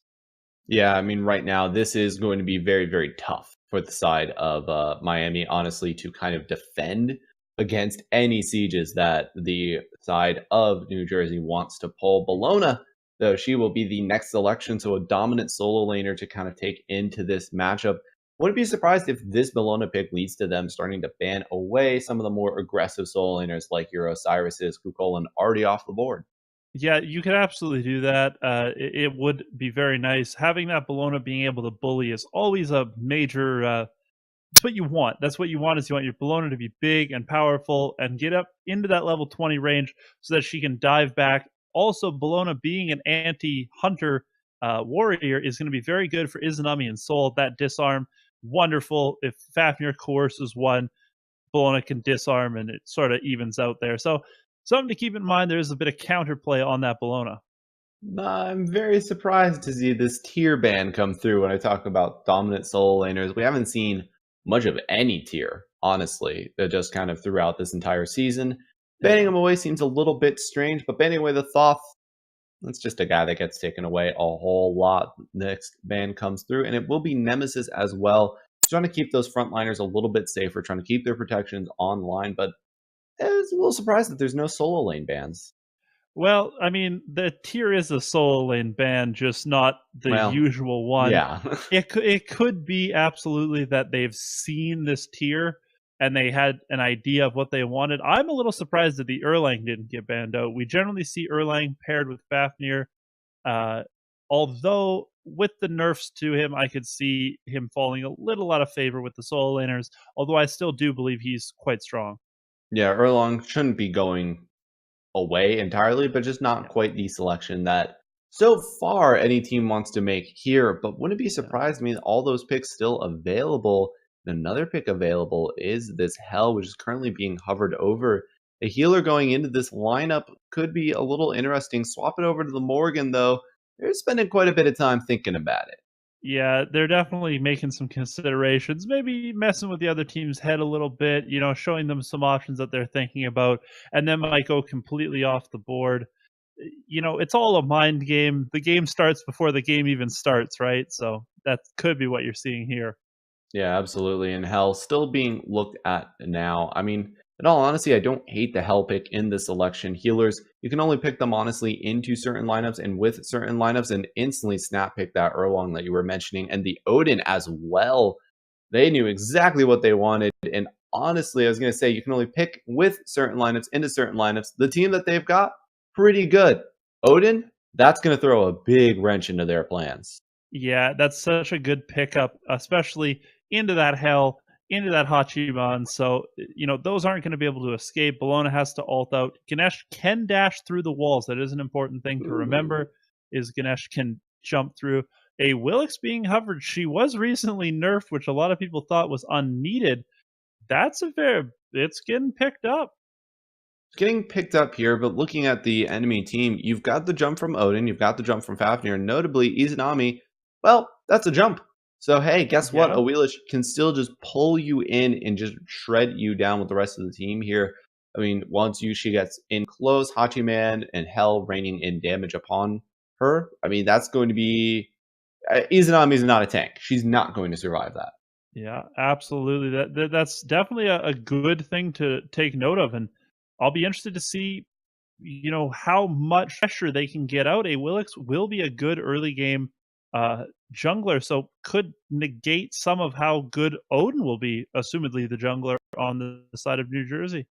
And we'll have to see where everybody ends up and who can come out on top of where, as we're going to throw to a brief break. But when we come back, it'll be game number 1 of Miami taking on New Jersey.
Hello, everybody, and welcome back into the AVGL Collegiate Smite League. I'm still D-Sings, this is still Emu, and again, it's still the College of New Jersey taking on the University of Miami. Winner gets second seed in the gauntlet, meaning they don't have to play in that first round. Loser, well, they're going to have to play in that first round as they will be going up against the fourth seed sitting in that third seed. Yeah, that's interesting. Anytime that you can avoid playing more games, everyone has a bad, day. If you can not have to worry about that, it is only going to help you. So just reduce the chances that you play bad and get knocked out early on. That's always helpful. Yeah, I mean, right now it is going to be kind of this, we were talking about it a little bit. Hell, going to be good to kind of stall out this game, honestly, for the side of University of Miami. Any poke that New Jersey has, which New Jersey has a lot of poke looking specifically at that Soul and that Erlong, is going to be a little bit tougher to kind of get through. But unfortunately, Hell, very all-in character, honestly. She's got to be right in the thick of things to do damage, and she's got to be right in the thick of her own team to be able to do a bunch of healing. Right now, the right in the thick of things is Soul and Yompers, as they're going to go ahead and secure away these little fire elementals. That's what they're called. Couldn't remember for a second. I would have accepted gremlins or all sorts of things. You are correct about the Hell. Luckily, having the Willix on her team is going to allow them to pull people towards, and having the Ganesh to, sort of box off an area is going to allow Pussycat to go in, stay there, and if he ends up in a bit of trouble, walk back through those pillars. They can't really chase him through the pillars, so a good team comp around this Hell, although on the flip side, with that Odin, it is going to be quite difficult. They do need to take care of her with that Odin on the board. Yeah, Odin is really the big thing in terms of that is your classic Hell counter pick there, honestly, ever since the Odin changes. And right now he's looking like a counter pick to the side of Snapping, but not going to quite get dropped just yet. Snapping is going to be able to live for just a little bit longer, but your kind of classic counter pick there. Oh, they picked a healer? I'll just pick Odin. His ring doesn't let me do healing. I mean, that's ever since he's gotten changed. I don't remember if it was the case before he got changed, but ever since he's gotten changed, that's just been the way that you pick Odin for this entire time. He's had some surges of popularity here and there, but for right now, it's just going to be, they've got a Hell, we've got an Odin. She goes in, we press 4. Yeah, and I think that if you have Phantom, which no one has picked up, which I'm a little surprised by. I thought Ophi would have gone into the Phantom to start. They have not, so just something that if Hell does get trapped in that cage for the first couple minutes of this game until someone hits 12 and picks that up, she will be incredibly vulnerable, so something to consider. Yeah, right now it is this is kind of the time where New Jersey really has to capitalize on whatever Miami does, because as you mentioned, a Phantom means that level 5 for Odin is going to be so much more impactful. Meneas, though, not quite hitting into that mark just yet. Still sitting at level 4, and even at that point, it's just going to be... I would be shocked, honestly, if Hell plays that aggressively after Odin hits level 5, but though they all have 5 right now, while as almost nobody from the side of New Jersey has it, so if they wanted to go in on... If they wanted a time for them to start a fight, now would have been a good time, but unfortunately, Meneas is now level 5. Yeah, and this is the danger zone for the Odin. Is this level up until about 12? That's when you got to worry about it. Is what'll happen? Will he get something? There comes the Odin ring. And Odin, he's going to go inwards, looking at Pussycat actually right now. And Hell, she is so incredibly low, but Yompers was not level 5, so right now Pussycat is going to actually make it out of there alive. Hayes, though, is going to try and turn things around for himself, getting everybody very, very low, and Hayes still looking for the fight there, but it is still the numbers advantage in favor of New Jersey, and Hayes is starting to understand that might have been a poor decision, but no, not going to get fully punished for it, and is instead going to live. Yeah, that was a good job there by Pussycat to find his way out. Unfortunately, taking that fight before Yompers was 5 really was the change there. If he would have been able to get an ultimate off, hit some shots of that, would have done a lot more damage and would have potentially gotten them the kill. So that's something to consider. Over in the duo lane, or the ADC lane at this point, M. Vakas took a lot. Jams used his ultimate, so big fights already breaking out over there. Yeah, right now Vakas is they're just kind of all just trading him back and forth, but unfortunately to no avail for either team right now. And I mean, that was kind of a drop kill, honestly, in the mid lane. If they just waited for Soul to tick into level 5, probably could have been able to secure it, but instead they're just going to force out a bunch of relics. They're going to use a bunch of relics, and it's going to all kind of draw back to a net neutral. For now, both the teams just looking to go ahead and farm everything up. Yeah, and at this point, New Jersey actually has a minor gold lead, about 500 gold. So that's exactly what they need to do. They need to be getting the lead, but unfortunately, Yompers is a level behind, almost 2 levels behind Pussycat, and that's not where you want to be. Hell's very nearly unkillable in the late game. Yeah, I mean, towards those later, you are correct, towards those later stages, but not with the Odin Ring. Honestly, with the Odin Ring, she still is quite vulnerable. It's really going to be the rest of her team that is going to try and have to benefit from that. And looking over it, I actually do want to mention Mr. Opie there on that Ganesh is going to be able to set up a Wheelish for a pretty easy pull-in, honestly, with that hook and throw. So right now, it is just going to be kind of Miami. They've got a lot of combo potential on them. They just got to make the point where they can really capitalize on it. And snapping is being looked at right now, brought down very, very low, but able to Roma and Victa out of there. Yeah, that was a good job there, and I'm a little surprised they haven't gone back in. You know, Odin does have that ring, and she couldn't get out of it, so they would have to put it under tower. They might decide not to go for it and have let her back, so I'm a little surprised they didn't commit harder there to try and pick up the kill on snapping. Yeah, I mean, potential there, but they also could have been rotated on. Granted, they kind of had an idea that nobody was around them, but still there was potential for that one as Soul is going for a ward counterplay there. Gets dropped down very, very low. The ring comes out, but it's not enough from Maneas because he's not going to connect onto it, but they're still looking at Opie. Opie very, very low. Opie going to get dropped as Grounder made the rotation all the way from solo to get credit for that kill, and now they're going to be forced to retreat as it's still within the enemy territory. And Grounder's going to lose barely even a half a wave here to tower, I think. Oh, he's actually going to stay in mid and get that kill. Yompers with the huge souls, but Maneas with a big blink in and instantaneously, zero hesitation. They're all going to group up around the Gold Fury. They've got 4 people there. 3 of them are auto attackers and one of them's a Fafnir. The Gold Fury gets dropped and New Jersey with the huge early win coming out from that team fight. That was an absolutely beautiful play. I thought Grounder was going to go back to solo lane. He made all intentions that he was, and then Willish made the mistake of going back in. His team turned, got those kills, and went directly to Gold Fury. Wonderful shot calling by them, and I think he'll be more than okay with losing that wave to tower.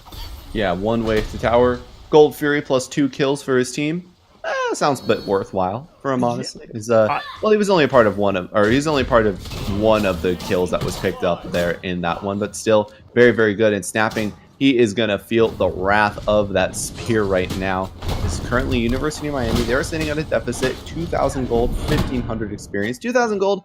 I mean, in the grand scheme of things, it's really not that much when you think about it. That's maybe 1 item for somebody, 1 cheap item for 1 player. So it could be definitely worse for Miami right now. They could be further behind in experience. Unfortunately, their side lanes electing to stay in lane and farm instead of participating in that team fight ends up really being the beat. Snapping on that right side. I just looked over and saw him getting taunted into that Odin jump.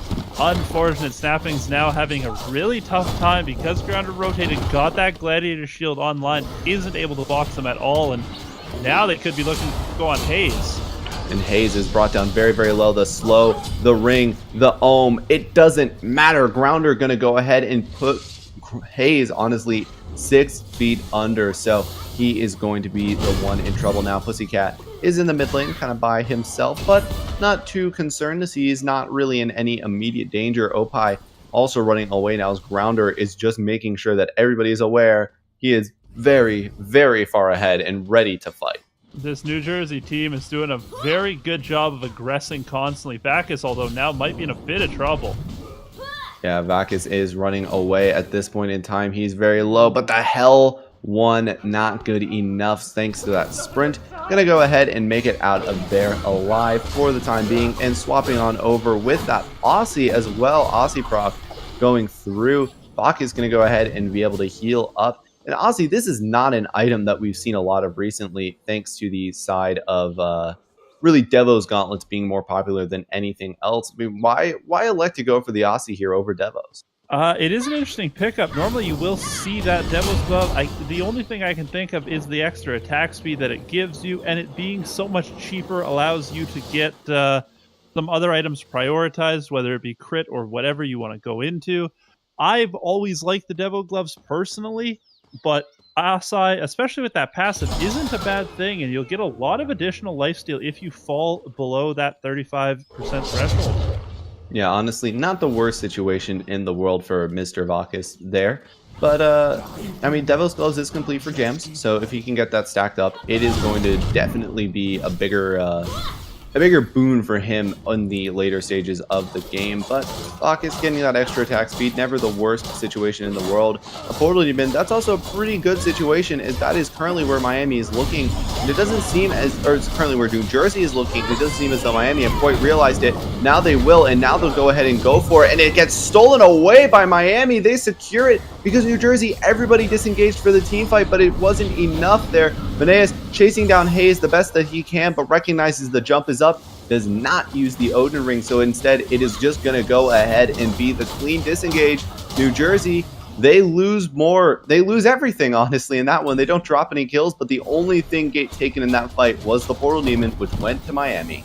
Yeah, and Jams over here got a full wave there of free farm, got pushed into that tower, took it down to almost dead. It is going to survive here, but just barely. So a great job by Jams. He was a little behind, and like we said, if he stacks those Devo gloves, he'll be in a better position. Well, that's going to help him stack those Devo's gloves. Yeah, I mean, Izanami is just kind of right now Bacchus is just not chilling in lane as much as Jams is. Jams is just, he's perfectly content to just sit there and farm up everything, honestly, at this point in time. There's no reason for the Hachi man to look for this early fight. That's kind of a bit of a rougher early game, just from what little I've seen. A bit of a rougher early game than a character like Izanami, whose early game is fantastic because she clears the wave so very quickly. And now the Oracle is going to get dropped in favor of New Jersey. Yeah, this is Jersey at this point. They made that little mistake. They've been doing a great job. They've been farming really well. They've managed to get about a 3,000 gold lead. They did get that Portal Demon stolen. That's bad. You don't want that to happen, but now you have to turn it around, and Jam's in a lot of trouble in that Odin cage, but gets his Aegis out. Yeah, and right now it is Grounder looking to try and do anything that he can in this solo lane, as Yompers is taking the fight with Pussycat, but this is a fight that he is losing because Pussycat healing up every bit of damage that Yompers can do to him. So what does it matter at this point in time? Is Meneas going to go ahead and rotate over to that red buff? They'll be able to secure their own Gold Fury back up. Wouldn't be surprised if New Jersey looked to bait out the fight. Yeah, and I do really like Pussycat going into this Lotus Crown. It's going to give a lot of tankiness to Pussycat. Really afraid of that Odin, afraid of getting captured into that ring. Lotus Crown at this point, you can treat it like a bridge item, get you into that late game, you'll help your whole team out. Even though you're not going to get the heals in that ring, you will still, I believe, get that protections, and a big fight on the Grounder.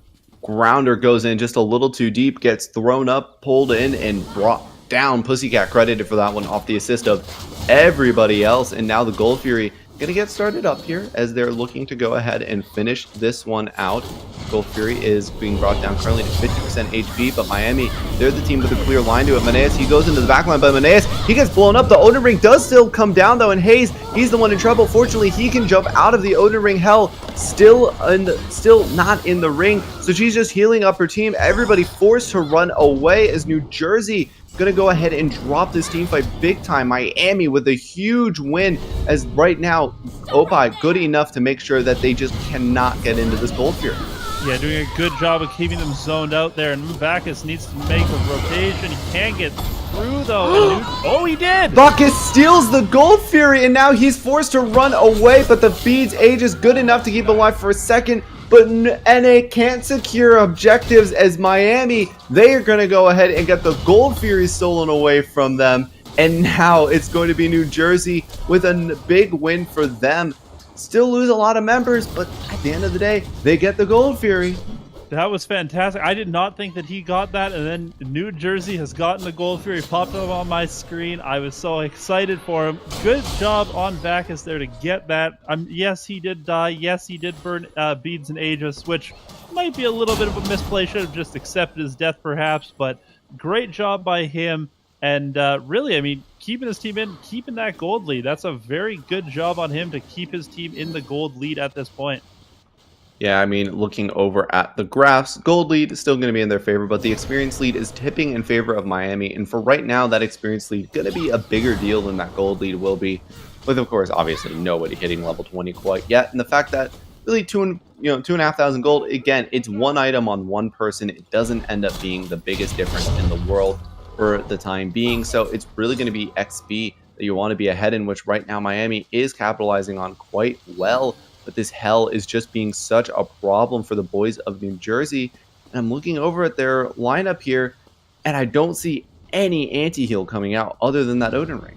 Yeah, that's definitely going to be a problem. I know you do have the Odin Ring, which is 100% anti-heal. You know, you think that that's all good and fine, but she's going to heal as soon as that ring goes down as well. So you have to remember that. You know, once that ring falls, you have nothing. If you can get something like a Pestilence, something like even a Toxic Blade, with the amount of attack speed that you have going on here, Bacchus getting a Toxic Blade would not be a bad idea. I think he should go into that.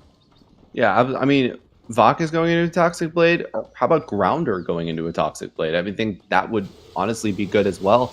Yeah. But somebody's got to build the anti-heal here, because you can't always rely on caging in 5 members in the Odin Ring, so that way Hell can't heal any of them. Even if Hell is in the Odin Ring, she can still heal players on the outside of the Odin Ring. So Yeah. I'm just kind of waiting to see this play being made by the side of Miami, but by the side of New Jersey. Apologies, but right now it just seems to be that they're just content to just let Hell heal up. And with Opie having that Phantom online now, you know, there's a big counterplay to your one anti-heal item. I think that this is a bit of a misplay on their part. I think they need to be going into that anti-heal.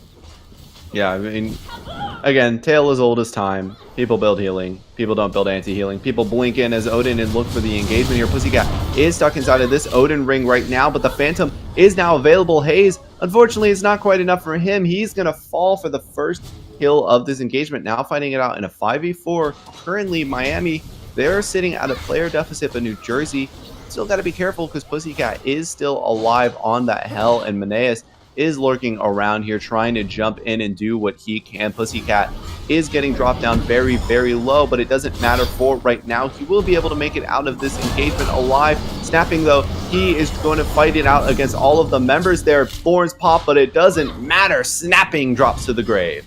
Although Jam's on this left side, they have to be aware of that. He is pushed already down that tier 1, now doing onto that tier 2. They are going for the Portal Demon. That's what they need to do, but they are probably going to lose the tier 2.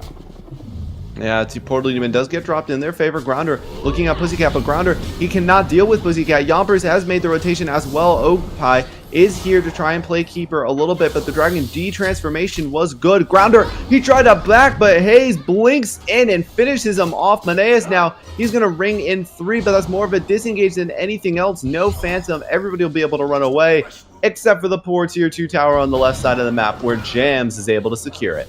And I honestly think that was a positive for Miami. As much as they lost things, you know, Jams just got so much free farm to help his whole team out, getting 2 towers over there. So he's in an absolutely fantastic position. Level 17 now. When he starts rotating to these team fights, he's going to make a big impact. And he already has made a big impact just by picking up these towers.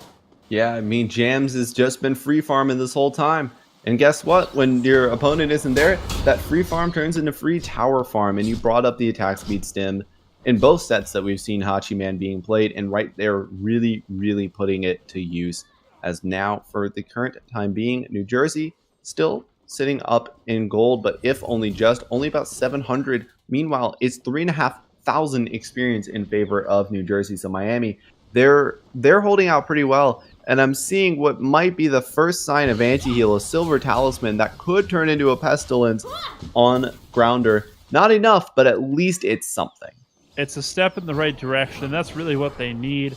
The biggest issue for me is Odin, I think, could have gone into the Brawlers. I understand that building Odin tanky is standard. It's what a lot of people do, and I'm all for that. But this is a game where having something, you need something. Someone needs a Brawler. Someone needs a Divine Ruin on Soul, perhaps. There's a lot of options that you can pick up and look at, and I think that this might be a situation of people just building what they normally build and not building for the game at hand. Yeah, absolutely. I mean, Divine Ruin on Soul, it's so easy for Soul to spread that onto a whole bunch of people, right? I mean, it's really difficult to completely whiff a Stellar Burst. I mean, it's not the hardest ability in the world to hit. Odin gets the Brawlers. I mean, you're in the jungle position. You can build a little hybrid. I just don't know. It's just, yeah, but it will be the Pestilence. So we are going to see first signs of anti-heal on to Grounder. And for, he's been in the thick of things, so that makes sense for him to get the Pestilence there. If he's sitting in the middle of 5 players, that's 5 players who have their healing reduced. Yeah, and he's definitely, his job in the late game is going to be to go after that hell. Him and Odin are going after that hell. Here we go with the blinks in and gets that ring down, but taking a lot in return. Yeah, right now it doesn't matter. Grounder able to knock up a whole bunch of people. This silence comes out from Izanami, but it's just not doing enough damage right now thanks to the Lotus Crown plus the shell getting burned out here. Snapping, he's able to jump away as well, and Meneas still jumping in, but the healing, the Lotus Crown, the shell, nobody on Miami is sitting below 50% HP as New Jersey just can't finish off anyone. Pussycat stepping forward as well, but now he might be in trouble. He went too far forward. He's low. He's healing. He's really trying, and he is not going to make it out of there. Grounder going to finally finish off Pussycat. Yeah, Pussycat just barely didn't have enough healing to survive, and I mean, I want to say part of the reason he didn't have enough healing was because of that pestilence, so already paying off there for Grounder. Yeah, and right now, that was a big play there. Bacchus, though, he wasn't on the gold Fury. He, for some reason, had stepped forward, but it works out perfectly as Hayes is the one who pays for the sins of the enemy team's ADC, and now Jams fighting it out as best as he can, but unfortunately, he hasn't farmed up quite enough. Grounder able to finish him off. The Gold Fury able to be finished off, and now New Jersey, 4,000 gold, evening out the experience game. New Jersey is back in control. Yeah, this is what Jersey needs to do, and like we were saying, they need anti-heal. They build anti-heal, guess what? They win the team fight. They get that objective. That's exactly what you need out of them. A great job from them. I am interested to see, this is my one thing, is Phantom Veil on Ganesh. I'm interested to see when he will upgrade it. The upgrade to Phantom Veil gives you 15% damage reduction. It's basically old shell. If you use it properly inside that ring, or there's a lot of usages for it, it is a really good relic. So I'm interested to see when he'll go for that upgrade. Yeah, he's already got the shell as well, so it's going to be pretty good for them. And we saw just in that last fight how hard it was for New Jersey to get anybody low until Pussycat stepped forward, because they were shelled and they were getting healed and there was Lotus Crown, and it was just a nightmare for New Jersey. They couldn't find a way to really properly deal with it, and now they're just going to be kind of posturing up around this Portal Demon. They want to start it up. They want to take this neutral objective, but last time they tried this, well, it didn't go over so well for them. Yeah, getting it stolen away from you might give you a little bit of fear, and Snapping's there in a position to steal if he wants to look for it. Yeah, and right now it's going to be swap over, though. They're just looking at Snapping. They've given up on the Portal Demon. They're just doing some damage to Snapping, but he's very, very tanky, and there's a Hell on the enemy team, so it is not going to be that much in favor of them. Yompers gets knocked up, but the pole did not come out from a Wheelish, so he will be safe for right now. The Odin Ring comes out on the 3 members there, but the Portal Demon breaks the Odin Ring early, so the anti-heal is gone entirely from the side of New Jersey. Everybody's jumping into the middle of this team fight right now. Huge ultimate comes out from Soul and from Bacchus as 3 members brought down so incredibly low, but Pussycat still alive, still healing. Meneas, he is no longer up and with us, so it's the 4v5 in favor of Miami. Everybody's low, but Hell can change that around in just a few cooldowns. Yeah, exactly. And with all that, with Chronos Pendant already online, those Hell abilities are constantly be up. Luckily, their Haze got out with just a sliver of health. You wouldn't know it, seeing by how much he has right now, but they're going to look to counter-engage onto them. Pussycat, his healing is having a major impact on this game, on his team, and in this fight. Yompers is in a bad situation, just barely able to pop into that incorporeal state before she gets dropped down there. Pussycat finally out of mana, but he had mana for long enough to the point where it would matter. Everybody going to go ahead and back off of this engagement now. New Jersey, they just come out on the short end. Miami able to take a very, very convincing win. And going to throw it out there, Divine Ruin, guess what? It has been selected for Yompers right now. So they finally have a little bit more anti-heal coming out for them. Still missing the Brawlers. They still need a Brawlers as well. And, you know, I'd like a little bit more spread out anti-heal from them. But still, they've got 2 Cursed Donks, so they will be able to reduce healing with those. Need the Brawlers. They've got 2 other items. It's getting better. They're getting there. They're getting to the point of anti-heal. I definitely like the pickups. They're definitely getting into it. I think they do need a Brawlers. I really do like Toxic Blade, especially into this team comp, especially onto Izanami. So I'll be interested to see if that does get picked up. There comes down the Odin Ring again. Yeah, Maneus looking for the Odin Ring, trying to do what he can. Jan's stuck in the middle of everything, but he's not being focused on right now. It's currently snapping Grounder. Going to taunt in 3 members of the enemy team. Hayes, he is very, very low. Pussycat, he's still doing just fine and still able to heal up his team on the back end of things. And all of this fighting is not resulting in a solid kill here just yet for anybody else. So far, New Jersey just able to back away. Yeah, that's a good. Anytime that New Jersey can, go in and fight, they need to commit to it. If Miami lives, having that hell, the heal is going to be right there. So you're going to really, if you can play even in these fights, do damage to the other team, you can heal up and you'll be fine. And they are starting up this Fire Giant, interestingly enough. Yeah, Fire Giant getting looked at right now. Soul is lurking around here to try and slow this one down. Jam's taking a ton of damage here and not nearby the Hell. Hayes, he's got out away from the Hell. Soul gets credit for the last blow here. And now it's going to be the Fire Giant getting looked at by the side of New Jersey. They're going to try and finish it off, and they will just barely be able to do so before the Dharmic Pillars. Now Jan's being jumped on top of. Jan's being dropped down. He's going to be the first to fall. Snapping. He's stuck in the ring. He's got nowhere to go. Grounder going to go ahead and finish him off. Yeah, fantastic. And Pussycat there playing safe, trying to avoid that fight, but unfortunately, couldn't really do it. Like, just took herself too far out of the fight. The Pussycat couldn't have a major impact. And now New Jersey's going to look to push down this Phoenix, and they can definitely do it with this team comp. Yeah, right now they've got a lot of structure damage. Unfortunately, Fafnir does de-transform, so they won't be able to do it in quite the efficiency that they would like to.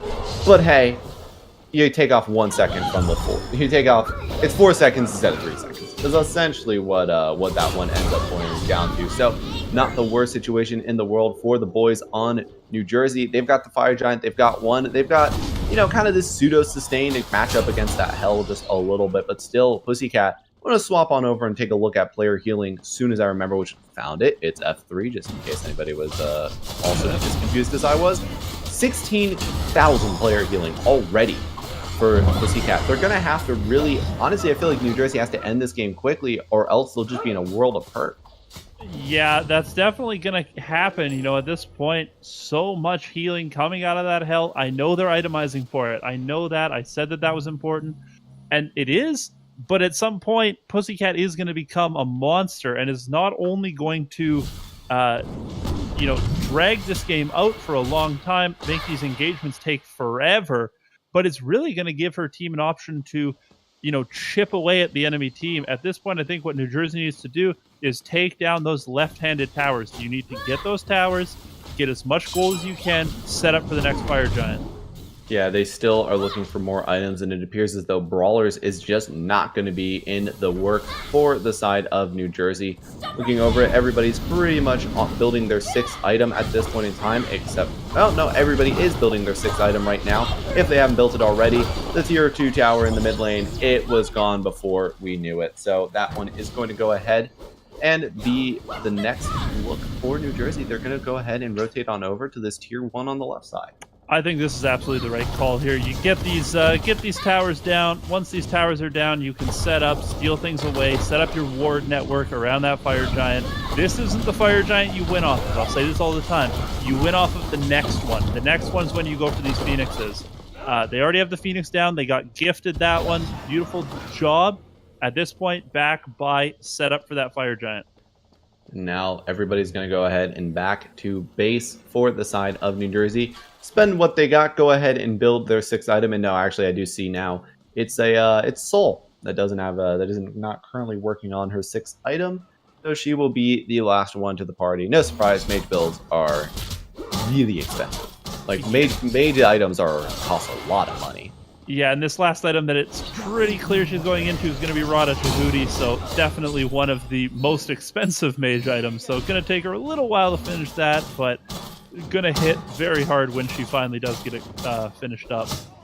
And Snapping, currently lurking around here, going to go ahead and back away as the speed buff is going to get invaded on, because speed buff still matters to the junglers. Speed buff is still the most important buff in the entire game, as Portal Demon is going to go ahead and get started up here and burned down very, very quickly by the side of New Jersey. Yeah, you can't contest the Portal Demon. You can't contest the speed buff. I'm sure the Miami jungler would be more likely to contest the speed buff than the Portal Demon. At this point, you have to wait. You can look to contest the Fire Giant if you want. It's an opinion of how you want to play. Is do you want to defend the Phoenixes or do you want to defend the Fire Giant? You pick one or the other and you commit to it. If you get wiped at the Fire Giant, that's unfortunate. You probably lose. But if you get wiped at the Phoenix, you definitely lose. So it's really up to you. Yeah, and I said earlier that the gold lead doesn't matter all that much. Looking at 13,000 gold, that matters quite a lot here. Those items are really going to be a big determining factor in this next fight, as New Jersey is posturing up like they want this fight. But in terms of Poke Wars, they automatically lose it really because of Pussycat sitting there healing up all the poke that they're doing. They need to just full commit into this team fight. I think this is a bad decision. I don't think they need to commit at all. It looks like they're going to commit, though. Yeah, blinking in was Maneas. He's going to have Pussycat stuck in the ring. The Phantom was available, though. Opie also dropped down very low. Snapping going to jump into the backline, but he's the one that gets burned down in return. Snapping is eliminated, and now the Phoenix could be the next target that they look at. But no, Pussycat, he got rooted down, but they didn't realize it at first. Pussycat still running away. Soul is getting brought down so incredibly low. Jam's able to do a ton of damage to him, but it doesn't matter. Jersey going to find the Phoenix at the end of the day and lose no members. Yeah, they fought it well. I thought that was the wrong fight to take. They made it work. I like a little bit safer. I would have gone for the Fire Giant before going for that Phoenix. They went for the Phoenix first. Now they can go for Fire Giant if they want. It's just a riskier play in my opinion. I don't really like that decision, but hey, it worked out, and if it works, it's the right call. Yeah, I mean, at the end of the day, better to have 5 players committed to the wrong call than 4 committed to one call, another committed to the right call. At the end of the day, things just kind of work out a-okay for the side of New Jersey and Maneas. He's here to make sure that they cannot sneak away this Fire Giant, which is very, very smart coming out from him. Is also able to go ahead and burn that Sentry Ward down immediately that Opie dropped down. So it's going to be all looking good for the side of New Jersey as they're just posturing up around FGE. This is definitely where the next big fight's going to take place. Yeah, it definitely has to. I mean, you can give it up if you're the Miami side and fight under Phoenixes, but I like the idea of trying to go for it. But Grounder's zoning is so beneficial. That was instantaneous that New Jersey is able to just burn that one down. Opie, now he's the one sitting in a bad situation as he's just being run down by Grounder. The Frostbound Hammer doing so much work right now, but he will be able to make it away thanks to that dash. And now they're all grouped up here looking at that Phoenix as the Phoenix is being brought down, and it should drop almost instantaneously. Maneas, he's going to blink forward looking at Pussycat. Pussycat, he gets taunted in as well, gets knocked up and brought down. No healing available for you now as Soul going to jump into the Titan room. Jan's going to be able to take out his opposing ADC here, though, and now the Dharmic Pillar is also being dropped. The team fight isn't actually that bad. Yombers, he's going to get thrown up, has the Aegis available to him, but it doesn't matter. Snapping will fall, but Jams finds the double kill in this team fight, and everybody's forced to run away. Yeah, at this point, your damage dealers are dead. Let's back out. New Jersey needs to, they need to back out. They had a good run there. They got the Phoenix. They went for the Titan a little bit, a little over aggressive, ended up paying for it. So back up now. Now you have to wait again, unfortunately. Maybe pick up that Gold Fury, but you have to wait. You don't want to try and push a Phoenix without Fire Giant on your 2 carries. I think you just wait, get as much farm as you can, get everyone up to 20, get everyone's builds completely finished with power pots and all that, and then push in. Yeah, no reason. I mean, more than anything else at this point, taking away the Gold Fury from the enemy team is what's going to matter. Because Miami still have a bunch of items they need to finish up. Jersey, there's one on Odin. I'm assuming that's going to be the Mantle of Discord because he hasn't finished it up just yet. Yeah. So I feel like that's the safe bet, and it will indeed be the Mantle of Discord. You got Relics to finish up here. Miami, they're sitting pretty far back in the builds. The only person even working on, the only people working on their 6th item right now is Jams, Opie, and Snapping. So just back up, regroup, and right now New Jersey, I mean, if they can get this next Fire Giant, they can push for the ending here, but they still got plenty of time on this one, so they could honestly look for even more Phoenixes. They definitely could. It's not the worst call. I'm a guy that likes to play it safe. I don't want to do anything too crazy. At this point, you still have enough of a lead that I'm not worried about ending the game right away. I think you can pick up that Gold Fury, you can pick up all their buffs, get the blues, get everyone, everything that they could ever need, and then get the Fire Giant, and then go in and fight. The only Phoenix that I would even think about going for is the middle Phoenix that is respawning. It's going to respawn before the Fire Giant comes up. It's going to be low. Right now, you could go in there and try and burst it down. Other than that, I don't really like trying to push that left Phoenix too much. I mean, in all honesty, though, there's a Hell there. So I would be worried about ending it right now because you cannot let Hell... I mean, she's already been a problem in so many of these engagements. There'd be so many more deaths if there weren't a Hell there. But right now, the middle Phoenix is going to get dropped. So what you said is true. Grounder, he doesn't have a Hell on his team. He's going to get burned down very, very low. He's going to get burned down to 0. Jam's able to finish him off. As right now, the University of Miami, they're holding off very, very well. Soul, he's right into the thick of things, though, as Opie is low. Maneus going to finish him off with the jump and the stellar burst raining down from the sky thanks to Soul. They're looking at the Titan, but it seems as though they've changed their mind. Jams, he's low. Jams trying to get dropped down. Soul, he tried to jump in, but he got pulled into the fountain. He still gets Jams, but he might be paying for it with his life. Pussycat finds one. Hayes going to get dropped down very, very low, but Maneus, with no ultimate from a Wheelish, will be able to make it out of there. The new College of New Jersey put up an okay offensive performance, but Miami counteract all of it and force New Jersey out at a net gain of really 0. That was my fear, is you go in there and you get the Phoenix, but you don't really get anything for it. All you're doing at this point is letting them back into it a little bit more, getting them those kills, getting them things that they don't need. Trying to kill Snapping here. They do have a lot of damage onto him, but Soul needs to be careful with Hell and a Willix in the neighborhood. Yompers turns around and burns through 2 with the stellar burst, able to go ahead and have a very lovely swan song coming out to go ahead and finish things up. Vegas is over there, and he's going to go ahead and finish off Snapping in the meantime. Is now, this honestly might be the end for Miami. 3 members. No, Jams has now respawned. Looking at Vegas, and Vegas trying to run away. Going to go ahead and drop the big old silence. Opie going to look at him as well, but Jams gets the last laugh as Vegas has no more HP left. Maneus is now forced to run away. What I thought could have been the end, it appears as though I made the exact same mistake New Jersey did. I didn't realize Jams was coming up. Yeah, that definitely is a problem. And now Jam's in a bit of a spot here. You know, if Erlang can come and help out, they might be able to pick him up. He is going to dash out of there, though. So very low, though. Got to be careful. One more hit will do it to him. Yeah, Jam's finally going to get dropped. He gets turtled down.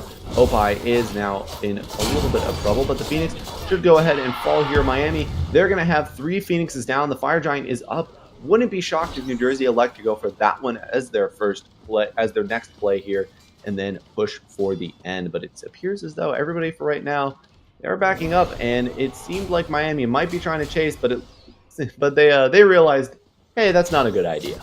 Yeah, this is the time. Get the Fire Giant. Make your ending attempt here. You're 38 minutes into the game. Hell's not going to get much bigger. She's going to build what looks to be probably a Mantle of Discord there. So something. There's a little bit more, but at this point, really what you need is the Fire Giant and the look to end. And this is what they need to do. Get that Fire Giant back and do it as a team.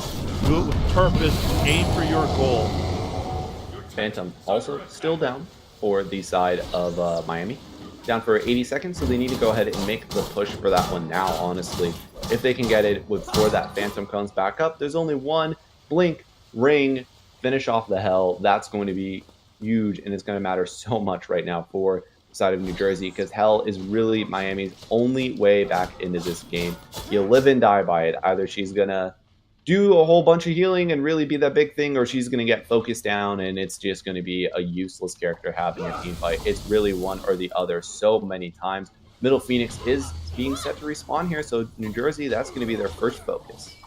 Yeah, this is a good idea. You know, just play it a little safe. You can take these things that you need, get that Phoenix down, and then also what you can do at this time is allow all the fire minions to come. 3 waves of fire minions going into the Titan, and your whole team going into the Titan at the exact same time. Almost impossible to deal with, so that's what they have to be looking for, is good wave management. And right now, it appears as though this is New Jersey just kind of biding their time, being very, very patient with their approach right now. But the rain comes in, and it's on top of Jams. They're focusing down the one doing the damage of the team fights rather than the one doing the healing. But Jams, he lives for long enough for the Titan to break the cage. But Jams and Pussycat get dropped. Hayes also gets dropped. And it appears as though the final stand will be no more. The Titan, it's done. Snapping fines too, but it's all cosmetic as New Jersey take game number 1. Yeah, and they've really did a good job there of, pushing. I think they made a little mistake there, going a little too aggressive, taking some Phoenixes and things like that. I think you could have played it a little bit slower, but a great game from them. They really did a good job of managing that hell and really negating how much of an impact Pussycat could have in the early game, in the mid game, and especially in the late game. Yeah, I mean, a little bit of slip-ups here and there, kind of in those early mid stages for the side of New Jersey, where Hell, ooh man, she almost cost them a lot. But Gold Fury steals from Vegas, as well as just them team fighting more superior, really better, honestly, than Miami did, ultimately result in them being able to find that 1-0 advantage. But this is not the end of the road for Miami. There's a game number 2 on the way as they still have a good chance in this best of 3 set. So we're going to throw to a brief break, but when we come back, we're going to find out, can New Jersey go ahead and clinch out that second seed, or will we see Miami able to force New Jersey into that first round of gauntlet?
Hello, everybody, and welcome back into our last set of the day.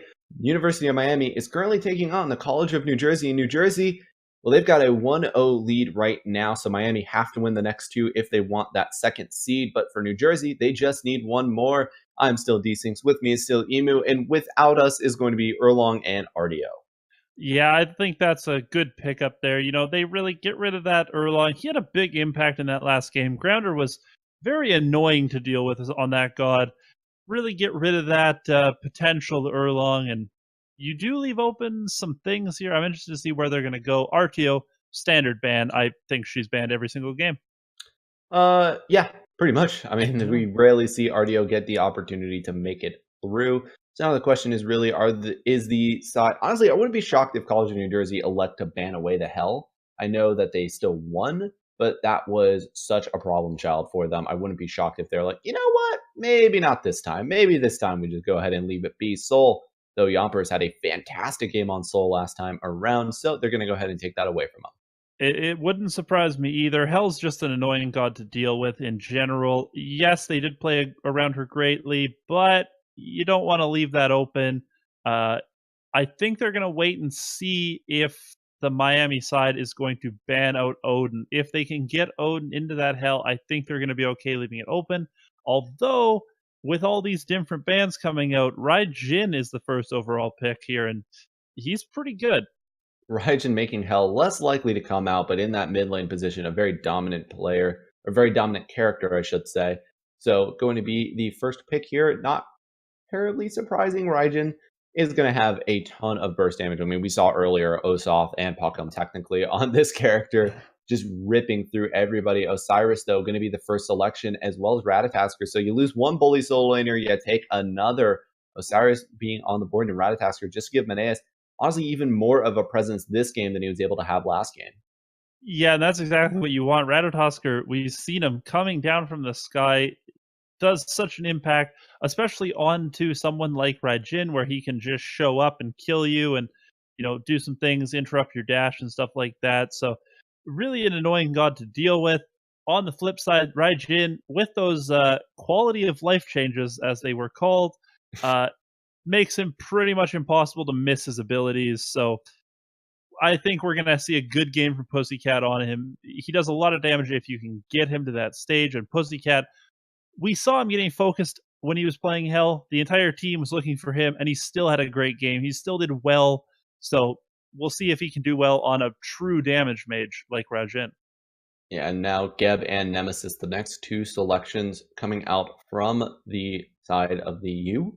And now it's going to be looking around at the rest of the side of College of New Jersey. Wouldn't be, I mean, there's a lot of options honestly available at this point, but what I was going to mention was just the priority being put on Hachiman. It still exists. He's going to be the next selection picked up here for College of New Jersey.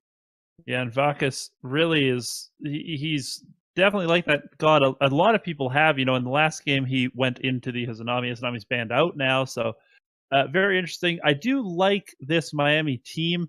Raijin being their damage dealer, Geb being there to shield and protect, and Nemesis being there to strip away the protections so that Raijin can do that damage.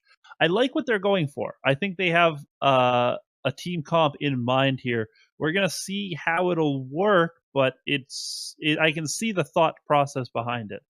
Izanami and Thoth, the next two bans being taken away so far. And now it's going to be back on over to the College of New Jersey, and they don't want to play against Hui either, so he will be the next ban coming out, as we have one more ban away. Wouldn't be shocked if it was another mage. I mean, again, they've got their mage. Might as well go ahead and focus out the Yompers there after having a very impressive game one as well.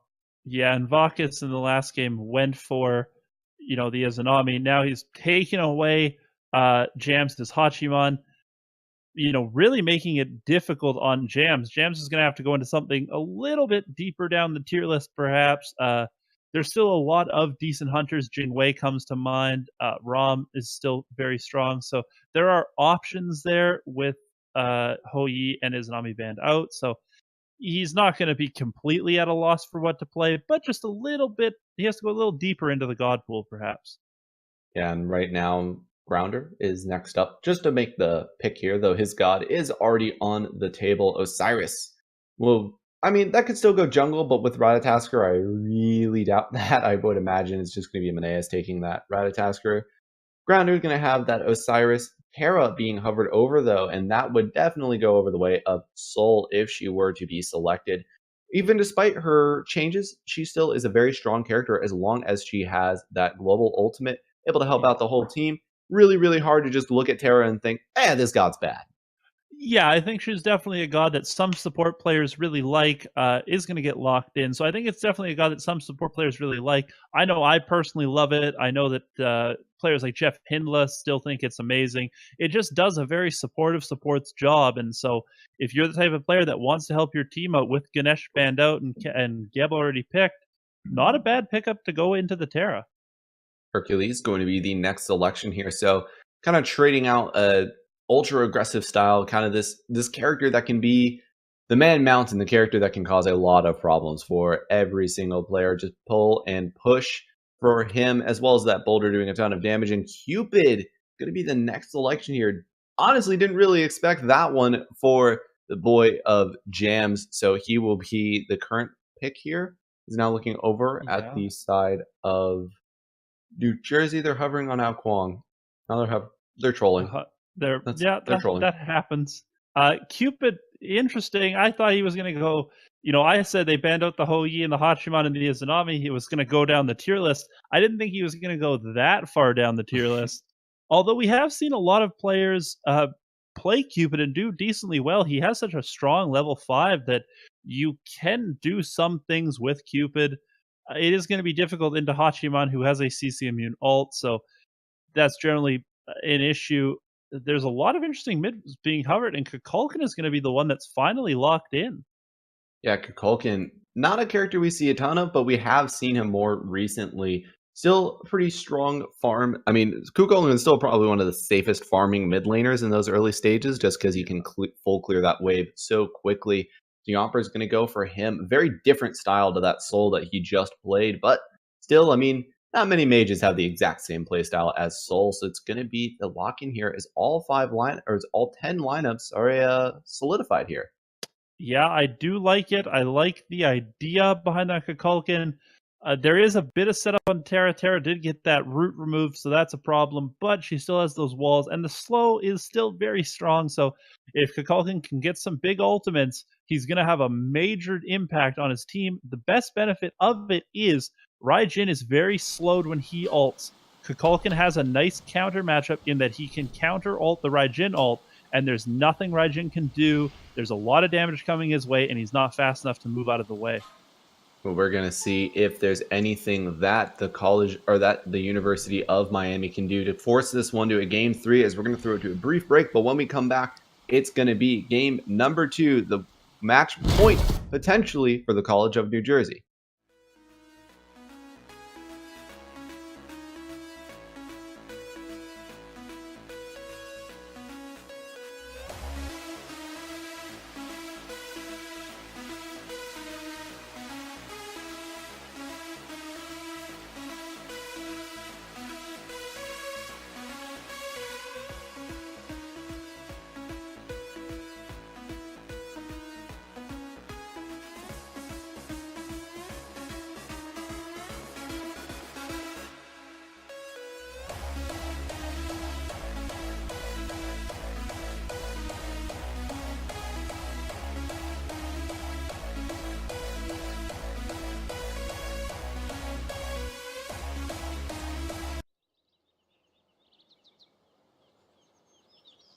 Hello, everybody, and welcome into the game number 2, potential clinching game for that second seed in the North Division for the College of New Jersey. I'm still D-Syncs, this is still Emu, and right now, these two teams taking a very different lineups, honestly, from both of their Game 1 lineups here. There is no consistency to this one, so they're just going to go ahead and try and finish things off.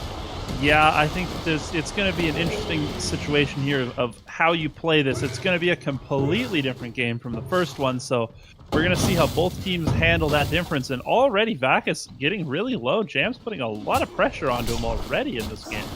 Yeah, and also in that mid lane, Pussycat getting beat down as well, getting stunned inside of those tornadoes. Does have that Bumba's Mask though, while Opie does not, so is going to be able to heal up off of those jungle camps for right now. Snapping also being forced back a little bit, not quite level 2 yet, so he's not going to have really a great line into this, but for right now, it is just going to go ahead and be kind of this farm fest. But so far, New Jersey, they're definitely putting on the aggressive performance, except for over in that dual lane, of course, where Jams currently has Vegas down to 50% health. Yeah, definitely a good fight there by Jams. He definitely has the stronger early game god. Cupid can be quite strong in the early game, especially at that level 5. So something the Bacchus needs to be concerned about, needs to be careful of, but he should be okay as long as he doesn't give up the first blood. Yeah, for right now he'll be sitting all right, but Vegas does still have a level or a slight experience lead. It's not big, but he ticked into 3 Q creeps before Cupid, so Jams does have to be aware of that one. If Cupid can hit level 5 before before Vegas, it's going to be a big deal.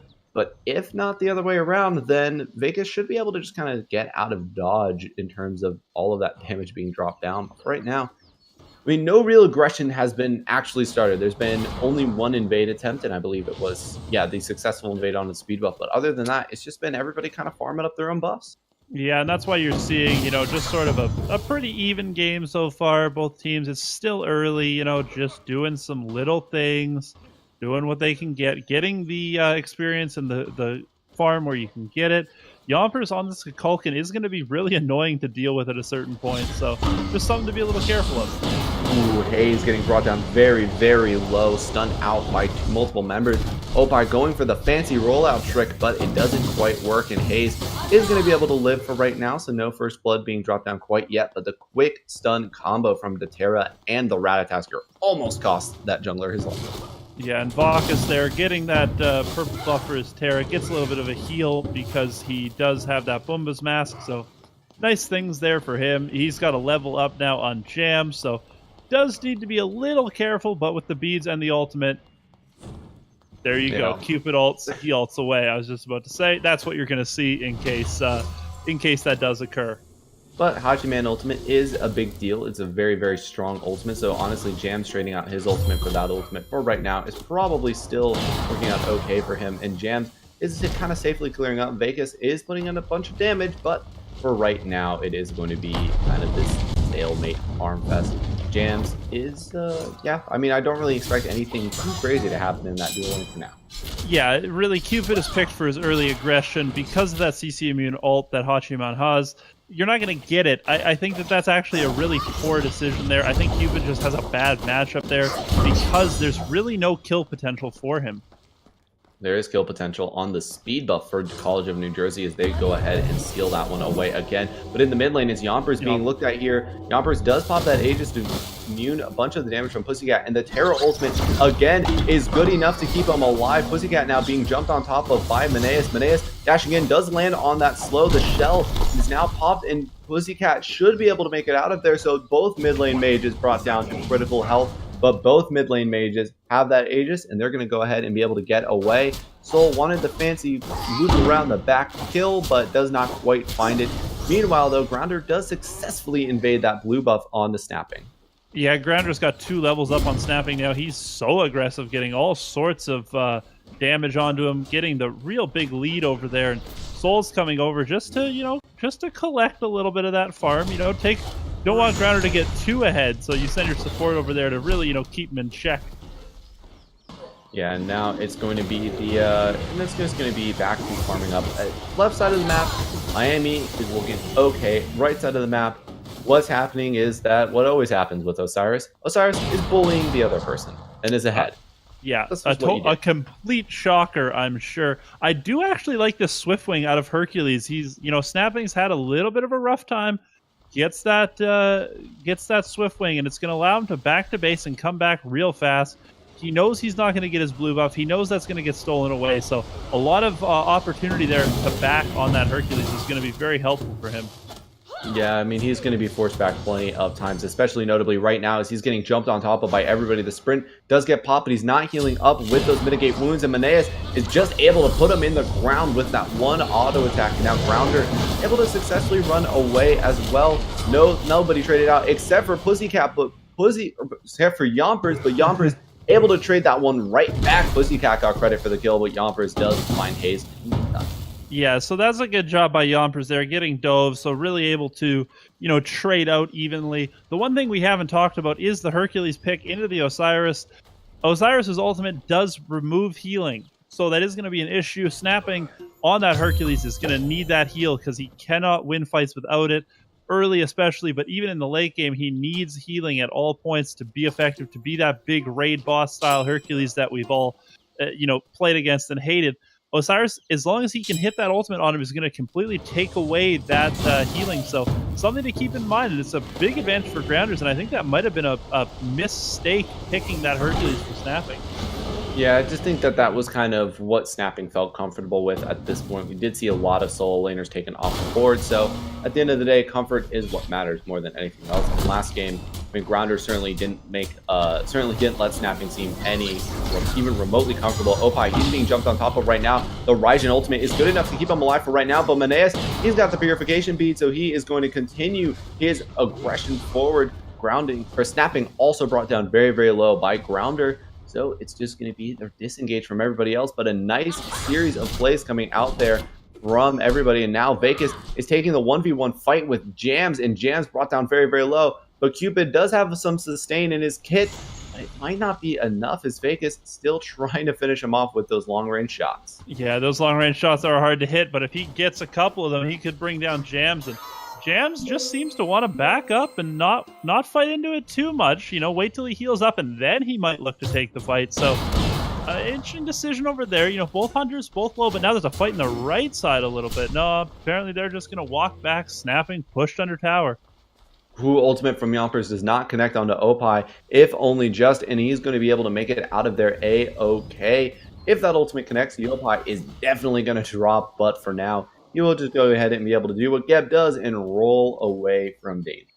Yeah, rolling away from danger is always a benefit. That if you can avoid that, you avoid that. I do think that right now, Miami, by only being a little bit behind, is in a perfect spot here. You don't want to be losing as bad as they are. The gold charts and experience charts definitely not in their favor, but they do have a slightly better late game. Once Raijin can get online, do some damage, that's going to be their win condition, especially with it being Pussycat, who seems to be, sort of their win condition. They funnel a lot of resources into him. Yeah, definitely a big priority being put onto him for right now. Unfortunately for them, looking specifically at Grounder, I mean, the real reason that people get so annoyed with Warriors is that they just walk at you when they're ahead and you can't do anything about them. And right now, Grounder, he's in perfect hold W position as he's sitting a level up on snapping, level 10, tied with Maneus as well. So another character that can just make Pussycat very uncomfortable. Fortunately, their win condition is very, very affected by what seems to be the New Jersey's win condition right now, which is that kind of right side of the map of the jungle solo. Yeah, that's definitely going to come into play. When Ratatosker and when Osiris can jump onto you and do all sorts of damage, and there's nothing you can do to get them off, it's a very difficult time to be a carry, and that could very well be what we see. Fortunately, they do have Hayes, who on that Nemesis will remove a lot of the protections from that Osiris. That is going to be a good counterplay for them. Both teams have methods to deal with the other team. They have counterplay to the other team's strength, so it's going to be interesting to see who gets their counterplay off. Yeah, and right now it is everybody just going to go ahead and right now actually Vegas taking on the 2v1 because he knows it's going to be a 2v2 real soon. Jams brought down very, very low, drops the ultimate. The 2 does not connect from Vegas, but he's going to connect on that auto attack. He will get the kill. Vegas, though, going to get traded out as Maneus now running away as well. Yompers also made the rotation in. The slow comes out on top of Hayes. Hayes not currently have the dash available. Pussycat is in the back end of the fight as well. He's going to get stunned out. The ultimate comes out, but the ultimate was to predict the dash, not the stun. Doesn't matter. Maneus still able to find the kill. Opie does get hit by the ultimate, so it seems as though this fight going to disengage. Yeah, that Kukulkan ult, unfortunately, you weren't, Yompers definitely thought he was going to be the one that hit that ult, and he ended up missing it, but he did cut off a route from where he could jump, and now Hayes is the one in trouble, getting stunned in that whirlwind and brought down in the left side. Yeah, I'm instantly going to go ahead and find another answer. New Jersey with a very, very good fight. Vegas does trade out his own life, but he trades out his own life for ultimately what I believe was 3 members of the side of Miami. So New Jersey continuing on kind of in their quest forward. Have yet to really start to try and contest or even hint towards a major neutral objective like that gold tier, like that fire giant though. Yeah, at this point, it looks like New Jersey's just trying to get a lead. They've never won a fight clear out enough that you can really look to take, and Yomper's in trouble now. Pussycat blinking forward with that Thunder Crash, but doesn't do quite enough damage. Does force out that Aegis though, so it's an important relic cooldown to note being down on the side of College of New Jersey, and Yompers just a little bit less safe on an already very unsafe character. Yeah, and that's really a bit of an issue. You don't want to do that. They are looking to push into this Portal Demon now, so this is an interesting one by Miami. Yeah, this is right now Hayes is currently going forward here, trying to go ahead and keep Grounder out, but Grounder is doing good enough just as a presence alone because he's got Maneas able to come around from the other side of the map, and Hayes brought down very, very low. Now the Portal Demon wide open for New Jersey to start to try and take because too many members are very low. Well, it's really Hayes and Jams that you're looking at, but Jams also is not participating in this team fight. Opie also below 50%, and Maneas, he is scary enough by himself to keep them away for the time being. Looking to maybe try and steal away that speed buff. Won't do it, so hey, at least New Jersey finally get their speed buff, but in the meanwhile, they're going to lose their Portal Demon. Yeah, New Jersey, they're picking that up with the ultimate there. Yompers did burn his, Grounder did burn his, but you got the Portal Demon. They wanted to make sure, that was secured. Took care of it. That's the right thing to do. Now they can look to maybe go for the Gold Fury if they really want. Miami completely backed after that, and this is kind of open.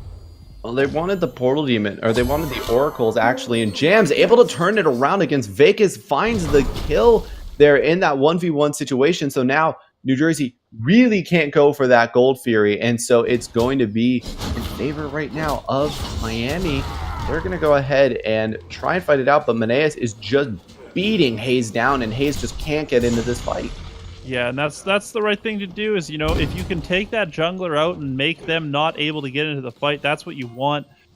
New Jersey at this point, Ratatosker does have Hide of the Urchin, so as long as they're fighting, as long as Ratatosker's there and getting some assists, he will stack up that Hide of the Urchin, become very tanky, and become very difficult to deal with. Yeah, Hide of the Urchin, one of the better cost-effective items right now, and Maneas, he's going right in looking at Pussycat. Pussycat, he's getting his protection shredded, but will be able to dash away thanks to that Aegis Amulet. The ultimate comes down from Jams as he's joined the engagement. Opie able to find one kill off the Gebel as well. Yompers, he is no longer in this team fight. The ultimate did connect onto some members, but just not enough. New Jersey, they're now on the back foot as they've lost one member of their team. They really don't have a line to be able to kill anybody. Yeah, Yompers there getting that ultimate off is the right play, but no one could really follow up. As he was dying, they sort of all left, which was, they knew that he was dead. Leave him there. It's unfortunate, but, staying there and trying to keep him alive isn't going to help anything. So a good call by him to throw that ultimate out, but unfortunately does fall. Yeah, as a mage, you always want to just get your damage down, honestly, before you die. As long as you can get down all of your damage before you die. It's not the worst situation in the world. Unfortunately, Yompers just didn't end up mattering all that much, so it's just going to be kind of back to this kind of farming style right now for New Jersey. They're not too concerned yet, it doesn't seem. They're really not trying to force anything, despite the fact that they've got that early lead. Snapping over there, I think he's getting a little frustrated. He is going to push Grounder under tower there, so a little bit, but, Snapping's really had a tough time. I think he's getting a little frustrated just watching him play. There's nothing he can really do. Grounder's up in his face. Snapping's trying to fight him, but you really can't at this point. So it's just sort of a sit under tower and get pushed in constantly. Really demoralizing. Yeah, I mean, and also notably right now is just you got to learn how to lose with grace in that solo lane. So snapping, we'll say he does have the one death so far, but overall not been the worst performance out of him despite how dominant Grounder has been. But he's got the dominant character. This is what you'd expect. We're waiting for those team fights to really break out where snapping can get involved. Gold Fury is currently being looked at right now. Kukulkan will be able to not secure the University of Miami, take it away from them. NA still can't secure objectives as now everybody is going to have to run away from this engagement. That Kukulkan ult, so you have to hit that. You have to know the timing on that in order to do it, and just, you know, help to the Cupid steal that. I believe it was Cupid that ended up stealing that, so just unfortunate. Now Ratatosk are ulting in, but no real kill potential there. No follow-up available to him. That was a I'm frustrated, I'm going to ult ultimate, honestly. After losing that objective again, another Gold Fury gets... No, this time around, it's the Gold Fury being dropped by New Jersey last game. They were able to steal away, but they did have that Portal Demon stolen away, so it is just kind of one of those moments where they look at it and they just go, all right, I'm a little frustrated, let's go ahead and just move on. Yeah, sometimes people, you definitely see people do that. They make a mistake and then they think, oh, well, I have to do something crazy. I have to kill a bunch of people to get back into it. No, you don't. You just have to do the right things, you know, step by step. Everyone knows how to win. Everyone knows, you know, what it looks like to play good Smite. Why would that change when you're behind? It's the same thing. You make the right plays, you get the right amount of farm, you maximize all the things you need to do. And it's that simple, and that's really, you know, at this point, all that Gold Fury did was even this game up, and 17 minutes in, we're really at an even game.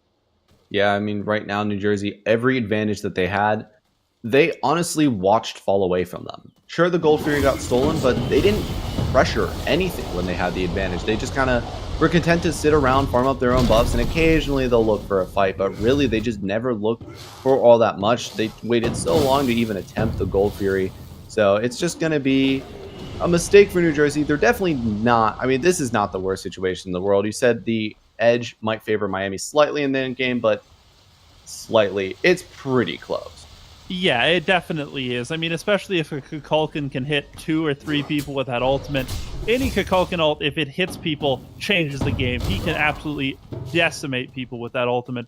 It's just a matter of if you can hit it. That's always the issue with Kukulkan. If you could guarantee that you hit the ultimate every single time, he's one of the best mids in the game. It's just very difficult to hit. Yeah, that's kind of the life of a mid laner. Well, if I hit my ultimate, we win.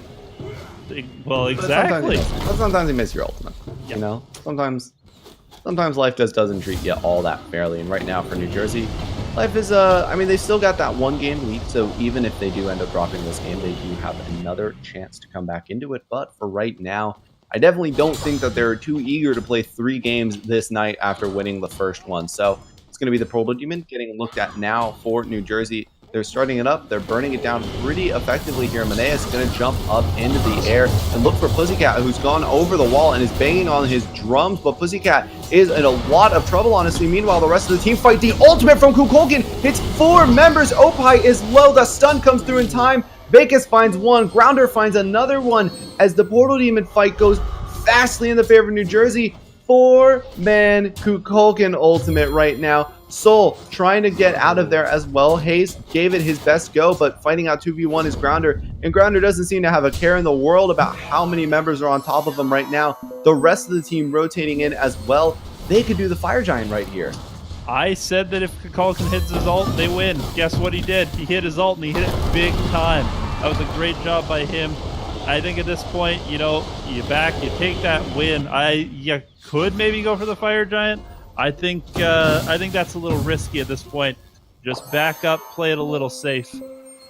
Yeah, they could have. It definitely would have been greedy, but in all honesty, they had the numbers advantage. I was thinking, you know, maybe try something a little big. But New Jersey, they seem to be content to kind of play this more passive game. Honestly, this game's overall been very passive. As Jams finds Yompers out of position. Soul also not in a good spot here. And after that big win, it seems as though the problems are right back to it. Vegas does try and make the rotation inwards, almost getting the kill onto Hayes. Meneas come to try and finish him off, but now the Raijin drums have been sounded, and Meneas forced him off those beats to try and run away. Jams gets stunned out by Vegas. Vegas doesn't matter though, and this final shot from the tower will secure him, but overall a 3-for-1 trade. Yeah, that was a good trade by Miami there. Unfortunately, Jams did fall to that tower. That's just unfortunate. You never like to see that. But, if they could have gotten that clean, it would have been a lot bigger. They could have maybe gone for the Gold Fury. But unfortunately, Jams did die, so they're not going to get any big objective off of it. Although Vacus could potentially look to solo this.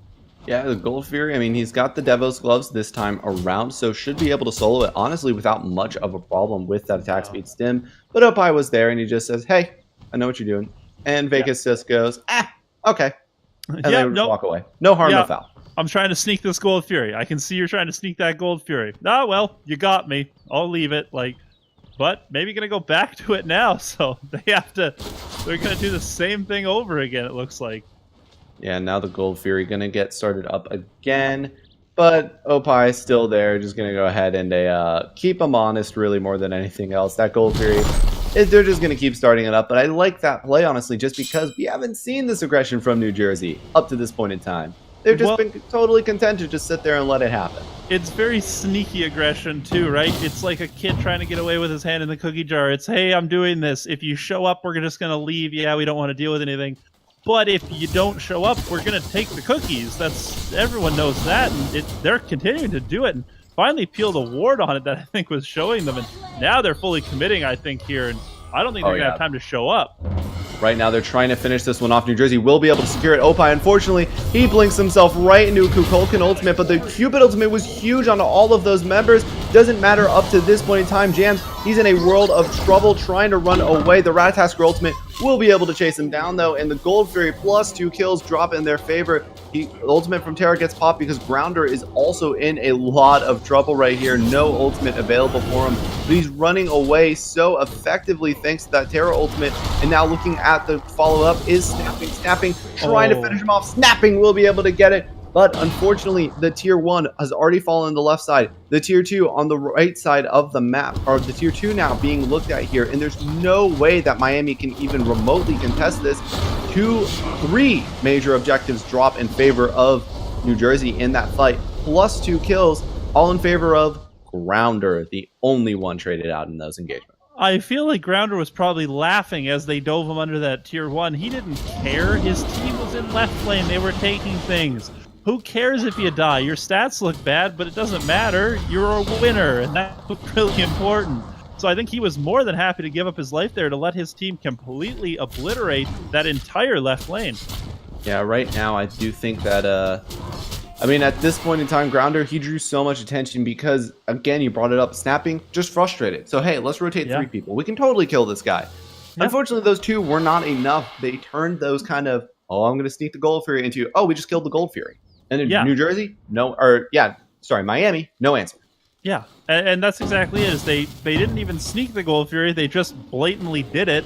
When Miami showed up, they killed them, and then they took their towers. So, at some point, yes, you can sneak it, but also at some point, if they bring enough people, they're doing it, and you have to commit. Just showing 1 or 2 people up is not going to be enough. He was Snapping in a lot of trouble there. He's going to be able to pop his ultimate as well as his heal. The ultimate from Meneas does not connect. Doesn't matter, though. Vacus is going to be able to go ahead and just finish him off. Snapping not going to be available for this next engagement. The next engagement, well, it's looking like they might just set their sights upon a little thing I like to call the Fire Giant. They definitely are. I thought they might go for the Portal Demon first, but they're going to just straight do this Fire Giant. If anyone shows up, they might have the advantage to fight here with Snapping dead, so big Frenzy pop. New Jersey almost have that stolen away from them, but they don't. Hayes going to get dropped. Opie going to get dropped. Vegas gets the double kill, and the Drums of War were almost good enough. That was kind of the pause there from me because I thought, is he going to get it? No, it's going to be NA securing their own objective for once. Yompers is going to be able to find that one as now the right side Tier 2 tower going to get burned down in just a moment here. They can easily look for the Phoenix as well, and it does seem to be that's going to be the call. Yeah, with Jams over there in that left lane, just pushing Phoenixes. That's a good job. They're going to get this Phoenix. They could go all the way left and get the Phoenix over there as well, but they could just look to fight and get some kills. And it seems as though fighting is what they want to do right now. I'd honestly imagine that they would go for this. The boulder throw just stops Vegas from backing there. I would be shocked, honestly, if they didn't just kind of go for this. Go for the tier 2, but now everybody's up. Yompers, he's in a lot of trouble. Does have that ultimate available to him, though. Snapping, trying to do whatever he can. Up in the air is Maneus, looking to try and keep people honest here. He's coming down on top of Opie. The ultimate coming down on top of Opie. Opie down. Vegas finds Hayes as well, and now is looking at Pussycat. Pussycat forced to run away. Snapping, well, his runaway might not be that successful. The slows, the autos, Grounder finds his opponent in the soul lane all alone in the jungle. And now the tier 2 does get dropped. The Phoenix also going to be the next target on New Jersey's hit list. Yeah, Jam stayed a little bit too much in that left lane. I think he thought he might have a shot at killing the Titan. He definitely did not at any point have a shot at killing the Titan. So, gave up that fight a little bit. Now there's going to be an engagement. Pussycat's ulted, but very low already. Only gets one shot and drops out so that Yompers can't kill him, but too late. That tick damage does so much from Yompers. He ulted on top of the tornado, which was a bad sign. In New Jersey, they don't want to play in this first round. They don't want to give any chance for Miami, and they're not gonna. The secure second place for the North Division, New Jersey, take it away from the U. Miami, we'll see them in the first round of our gauntlet. Yeah, and that's a good job there. They had elements there. Miami did look good from time to time, but New Jersey had a great job there. They hit the abilities they needed to hit. Yes, they messed up that early Kukulkan ult. I gave Yompers a talking to, hey, don't miss your Kukulkan ults like that. He never missed another one. He secured objectives, and not only that, but he also hit people with that ult. He aimed for the objective, but people got in the way. They took that Kukulkan ult. His ults were very good that game. He did a lot of work, and he did a great job at countering Rajin. Pussycat, anytime he tried to go up into that ultimate, had Kukulkan damage on him. So a great game by Yompers, a great game by New Jersey, and congratulations to them. Yeah, Vegas as well, honestly, putting on an impressive show on that Hachi Man. Really, really kind of giving it to Miami. But again, as stated before, that will secure New Jersey that number 2 overall seed, just meaning that they have to play even less games before they go up against the Staten Island team, Collateral's team, that little known squad is of boys looking for their first championship. But for right now, that's actually going to round out our entire day for us here at the AVGL Smite League. I've been D-Sinks. This has been Emu, and shout outs, of course, to our production boys behind the scenes, Jithins for running the camera and Chu for making sure that everything works smoothly. And we appreciate you just so very much. You're very appreciated. I appreciate everyone for this.